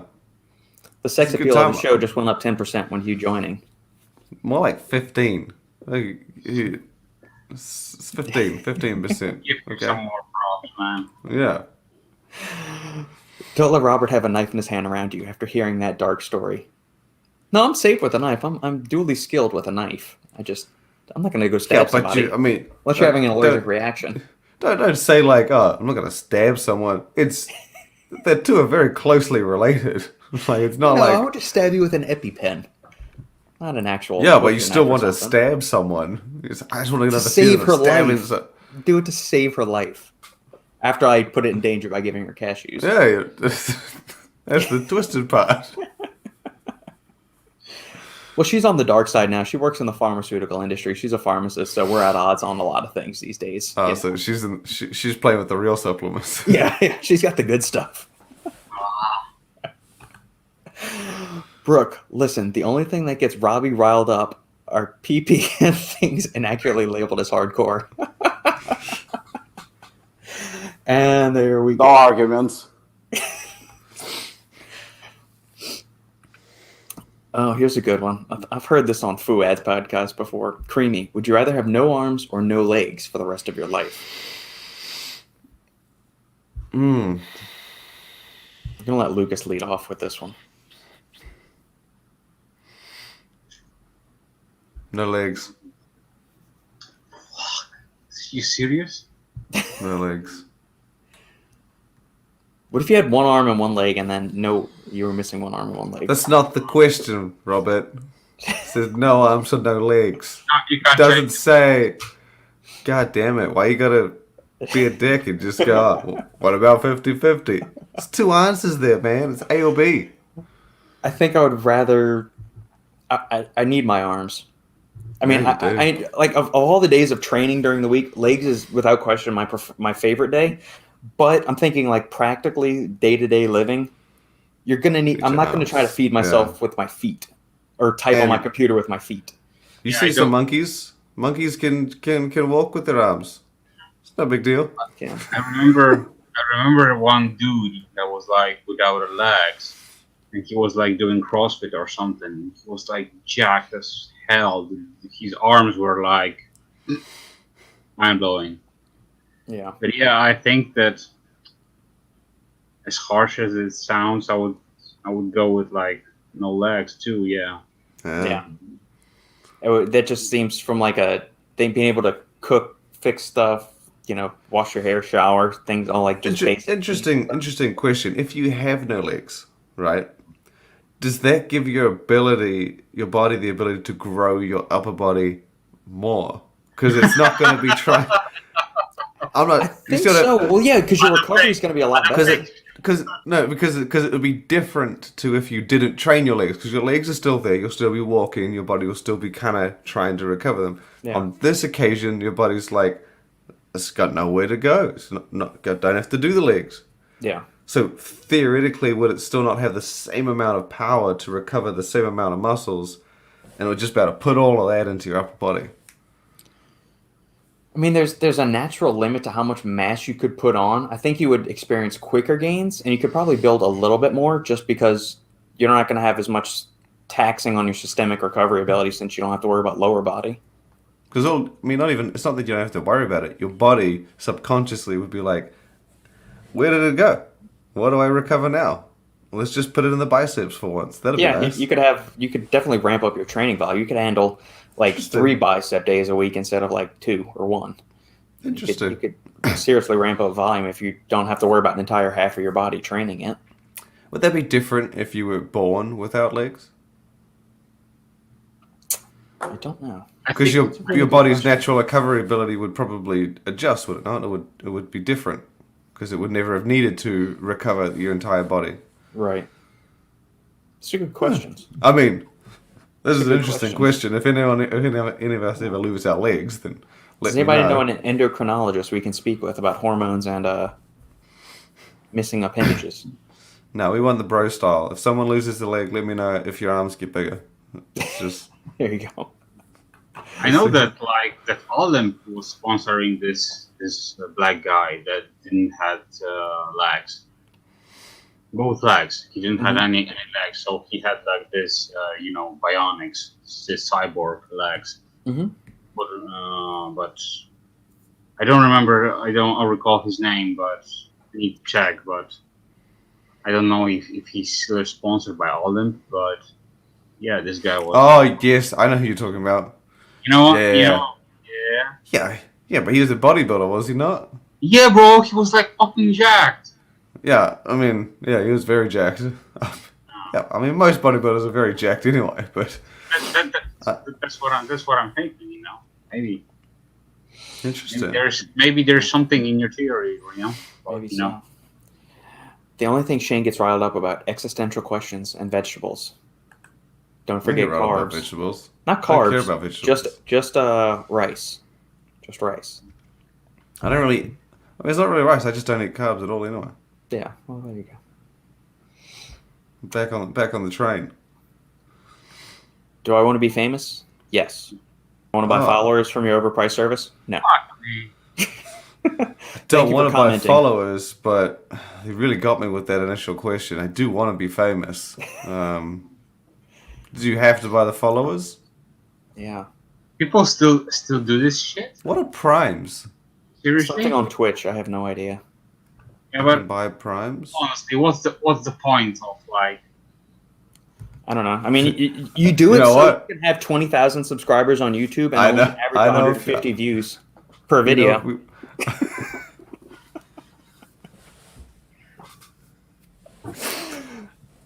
you would have like 1,000 brooks, and every brook will I know, pay you $5.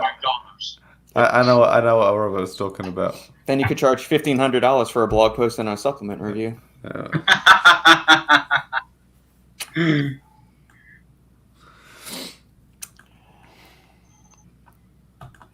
Oh, come on. Also, man. if your legs were gone, where would you feel pains? You wouldn't. This is why there's so many benefits to the legs. Like not having legs. I mean, obviously, I'm not saying that, if I had no choice, I would rather not lose any limbs, and legs are a great thing. But of the two, arms just seem like, way more usable. Yeah, Sandy would probably be happy too because she hates my toes, and if she never had to see my toes again, that'd probably be a good thing. Yeah, but would she rather see nothing? That's a good point. I don't know. I mean, it's kind of weird. Like, even if you have ugly toes, and she's like, oh, toes, it's like, oh, it's kind of weird. They're just being like, nothing. Yeah. I don't know. Is anybody else's second toe longer than their big toe? Oh, you're one of those dudes. Got it. I have finger toes. Like, imagine like the length of my normal fingers. That's kind of like the length of my toes. That's why I'm going. That's why I said Sandy doesn't want to ever see my toes. Because like my second toe is longer than my big toe, and then my third toe is about the same length as my big toe. So it's weird. Yeah, that's weird. She's Yeah. not wrong. Sheets once again. She strikes. She's not wrong. It's called the big toe because it's bigger than the rest. If there's one that's bigger, wider. She's not longer. So I mean, it's bigger. That It's- is the biggest. it's meant to be longer and wider. jacked. It stairs. It goes up. That's the deal, right? Shoes don't go like. Yeah. No, they've fucking got a curve on them, don't they? But can you pick up stuff with your toes? Like, are you dexterous enough with your toes to be able to pick up something? Oh yeah. No, that's why people have fucking hands. Okay, you then. gotta go give it's you. gotta be a Polish thing, and Lucas. Can do it. Someone got gives you your skills. credit card back, and you're like, "Oh, hold on, I'll just get my toes." Bro, I No, got it's skills. fucking As hands. far as grabbing something with my toes, no problem at all. Yeah. Or you drop something on the ground, you just use your toes Okay. to pick it up and put it in your hand, then, so you don't Oh, fall or- down. What's the point? Saves you from Zero having to bend point. down. On what occasion are you going to be proud? Just be like, don't worry, my toes will get it. How lazy do you have to be? Look, it's not that far to the fucking ground. That's weird. Probably a long toe thing, but I don't know. Actually, it's probably not because my arms are like monkey arms, so they hang down low anyway. So it's actually. Watch me do my thing. Yeah. Look, bro, skills. Yeah. I'm gonna unscrew a supplement bottle with my toes next time on the podcast. We'll just do that. No one wants to see this. I definitely do not want to see this. I would rather eat vegetables than see this. Speaking of which, so Sandy and they have this little relay race thing at her school that they're doing. They're trying to figure out different events. So they looked up something, and there's an actual. It's eaten an entire head of iceberg lettuce in 5 minutes. I'm thinking we should try that for the podcast. No. Let's get a head of iceberg lettuce and see if we can eat it in 5 minutes. What the fuck's wrong with you? This seems like the biggest waste of time. What? How many calories did you throw down? 5? It's a volume thing. It's a volume and speed thing. This isn't a calorie thing. Yeah, I know. What's the point? I'm just going to feel gross and I'm nothing in me. What's the point? I don't know. There's 0 point. What's the point of Eddie Food Challenge? Nothing. Because it's delicious. Lettuce is not a delicious challenge. Lettuce is fucking stupid. I mean, I have a lettuce leaf. I'll have a lettuce On wrap. your Big Mac, you have that one leaf? Yeah. Yeah, that's all you need. Vegetables in a Big Mac. What's wrong with that? Brooke, new pepped? Question mark. Questions on people saying a product shouldn't be used because of it. I look new innovations. I like new pepped. I think it's a great product. That thing came and went though, didn't it? And then it's come back. Yeah. Yeah, I mean, it's a synthetic racetam. I really like it. Because there are a few big brands that used it back in the day, and then it's gray area now. I'm assuming it was the FDA that said something, and then they just all jumped off it. Was ProSubs was using it at one point, was it not? Mm-hmm. I think so. I think it's still. Well, they have Picatropin. Yeah, it's still used quite a bit. I think Picatropin, that's dropped. USP Labs was using it. Yeah. Back in the days. Condemned has it in their pre-workout. They've got like 30 or 50 milligrams of it in there. Yeah. We have it in Double Impact. We've got it in Overtime. Mm-hmm. I mean, but it's not. not. It's technically not a dietary supplement, but it's not one of those ones that the big brands use anymore, though. No, like you won't see Muscle Tech. I thought EVL used it as well at one point. Well, here's an interesting thing. Performax uses it in their nootropic. Yeah, I talked to a manufacturer who is again certified with GMP and SF and stuff like that. Actually, all the manufacturers I deal with, they actually certified with that and they compliant. But 2 out of 4 that I'm dealing with, they will not use any of those ingredients. The other 2 actually have absolutely no problem using it, stating, and I talked to them about it, stating the fact that it's not banned. It's on a warning list. Warning and banned are completely different things. You can't compare New Pep to DMA. DMA is actually banned. However, here's an interesting thing is that I was talking to somebody, also a manufacturer last week. So he said, most of those ingredients are coming from China. So to get things like Nupep, hordenine, is not really a problem. Hygienamine is a bit of a problem because it's like kind of like a 50-50 situation, but it's also not banned. The 2 ingredients that are right now almost impossible, in fact, Chinese don't even want to send to United States, isopropanol and theophylline. So those are, even though technically, I mean, theophylline I understand because it's a prescription med, but isopropanol is not technically banned. Again, it's on a warning list. It's just getting closer to the situation where it's going to get banned. Yeah. This is what I'm getting at. I think that it isn't right that reviewers are saying not to use products because it isn't approved. Well, we know which reviewers they refer to, but the thing is that there's no approval process, is there? Exactly. There is no such thing as approval process, and then when you have certain bigger companies not using it, like Shane said, they're not using it in their products and stuff like that. We all know that Nupept is very popular, and it's powerful, and it definitely works. But when a bigger company doesn't want to use it but is paying you for content, obviously they want to emphasize the fact that your competition, when they are using it, they have unfair advantage, which they really don't, because unfair advantage would be using a product that is actually banned. But this is not banned. It's easily accessible to everybody. But for whatever reason, you choose not to use it, whether it's because of cost. Nupept is not cheap, or because you're afraid of possible legal repercussions, which you also won't have, because again, it's not a banned substance. So whenever a review channel or somebody like that says something like that, I would take it with a grain of salt, because on one hand, like if we're taking specifically Price Plow, then yeah, we've heard that they would say Nupept and whatnot, not good because they're not allowed or not approved. On the other hand, you have a channel like Review Brothers or Fitness Deal News, and they review products that are containing things like DMA and whatnot. A review channel cannot make a statement of what's legal and what's illegal, because that's not what you do. That's not your entity. If you walk into any supplement store today in the United States, 9 out of 10 you will find DMA products. 9 out of 10. So they actually are on a shelf. So yeah, it would be helpful if you review them. Why? Because even if it's just to warn a consumer that do not use this product is not good, or this product is dangerous, that's what the reviewer should be doing, and not actually act as as attorney for FDA, because that's just ridiculous. Yeah. And also, what is the track record of the company that is using the Nupept in their product? I mean, if it's somebody like Apollon, Performax, like I've got trust in both of these companies.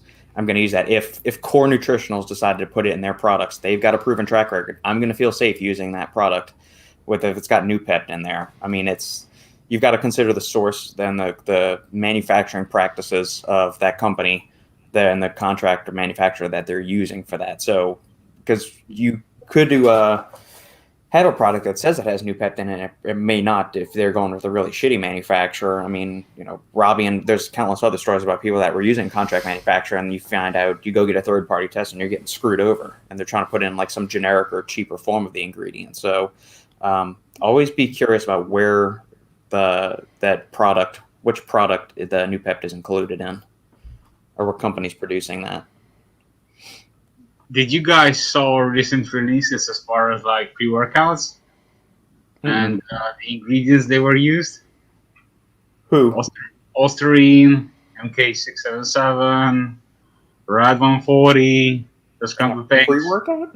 Yeah, and people don't give a shit. The fuck? Yeah. So, check the labels, guys. Check the labels. Yeah. Well, Sandy and I had a question on our Thursday Q&A that said, what are your opinions on SARMs and pre-workouts? And I thought, no. If you got a company that's putting your SARM in a pre-workout, avoid that company like the plague, please. If you guys have some time, just watch, I believe it was posted like 2 or 3 days ago at More Plates, More Dates, Derek's channel. Mm-hmm. Posted about the pre-workouts. He posted about 3, I believe. Mm-hmm. One was like Patriots, with like Osterine or something. The other one was with other SARMs. It was like, good grief. So thanks for the stream. You're welcome, Brooke. Thank you for tuning in always. Has anyone messed around with Phenibut for a pre-workout? I mean, I could be wrong, but I thought that was for sleep. I mean, yeah, it's a synthetic GABA analog, a synthetic form of GABA. I don't like theanine in pre-workouts. I'm not going to put Xylaria in a pre-workout. I'm not going to put any other kind of like GABA agonist or GABA promoting ingredient in a pre-workout. I've seen it once or twice, like a very low dose, like 50 to 100 milligrams of it, and obviously it's in there to kind of take the edge off of the pre-workout, which in my mind I'm thinking, well, just tweak your stimulant profile to where you don't need to put in a calming agent into it.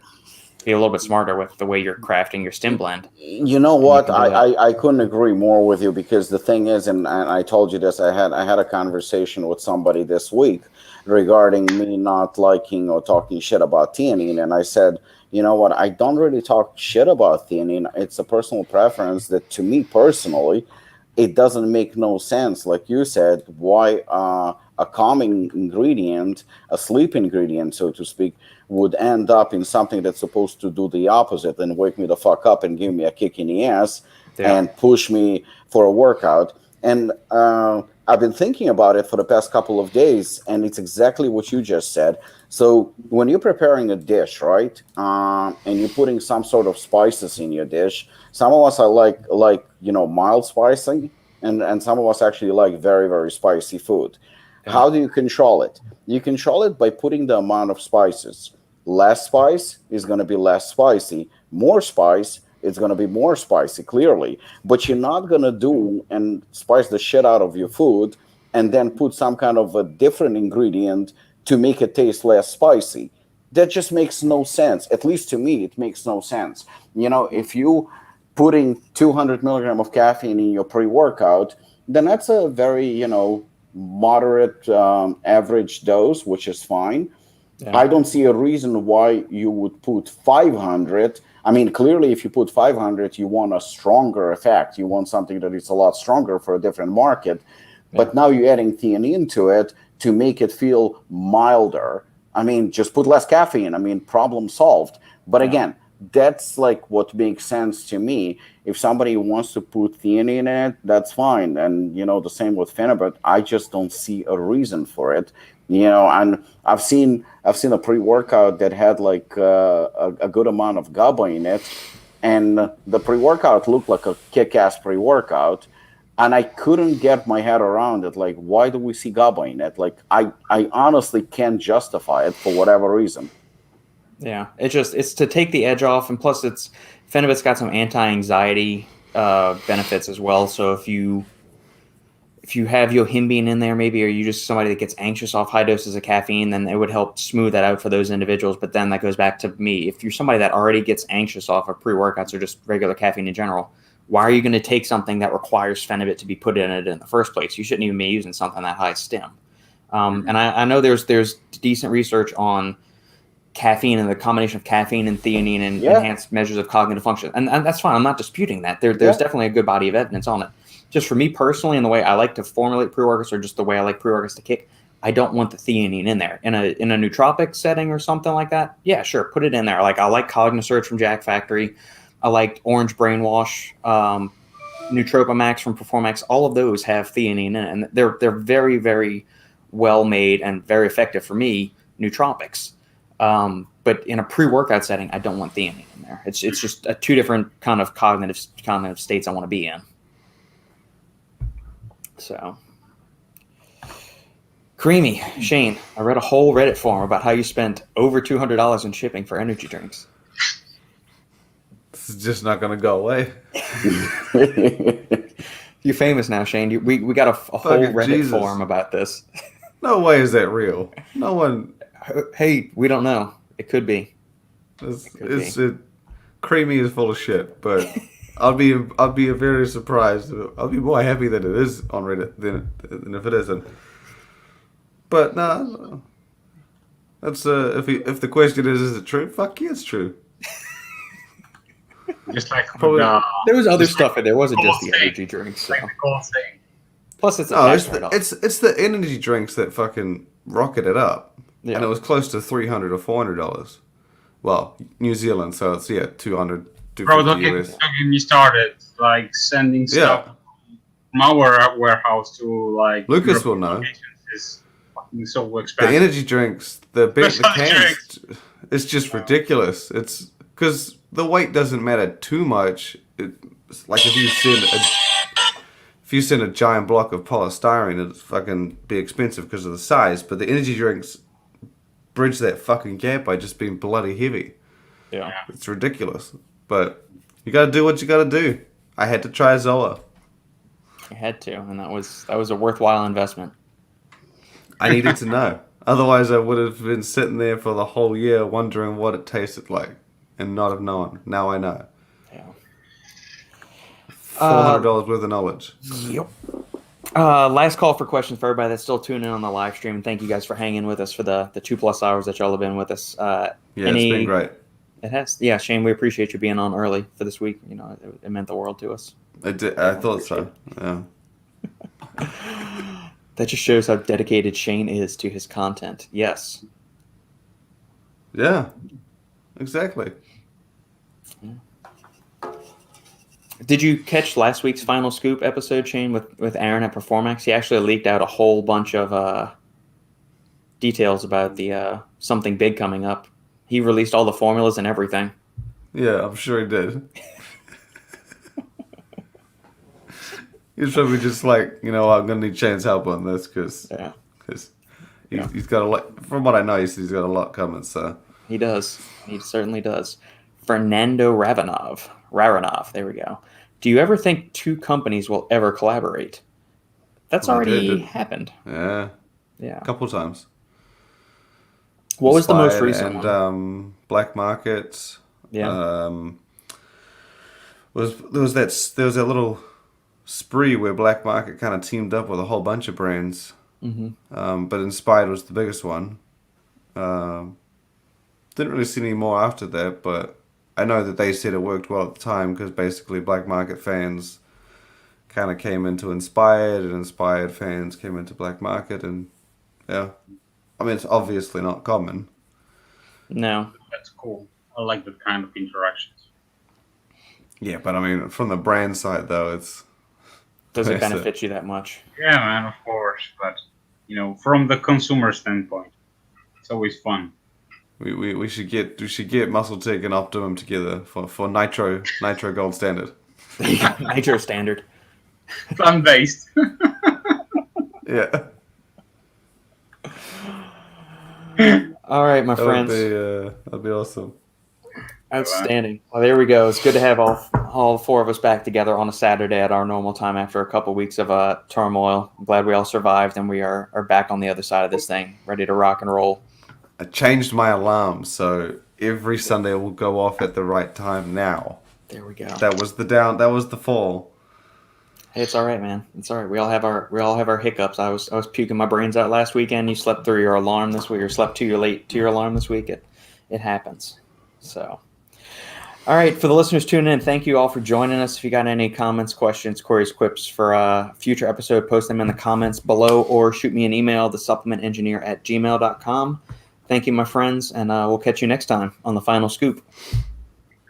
See ya.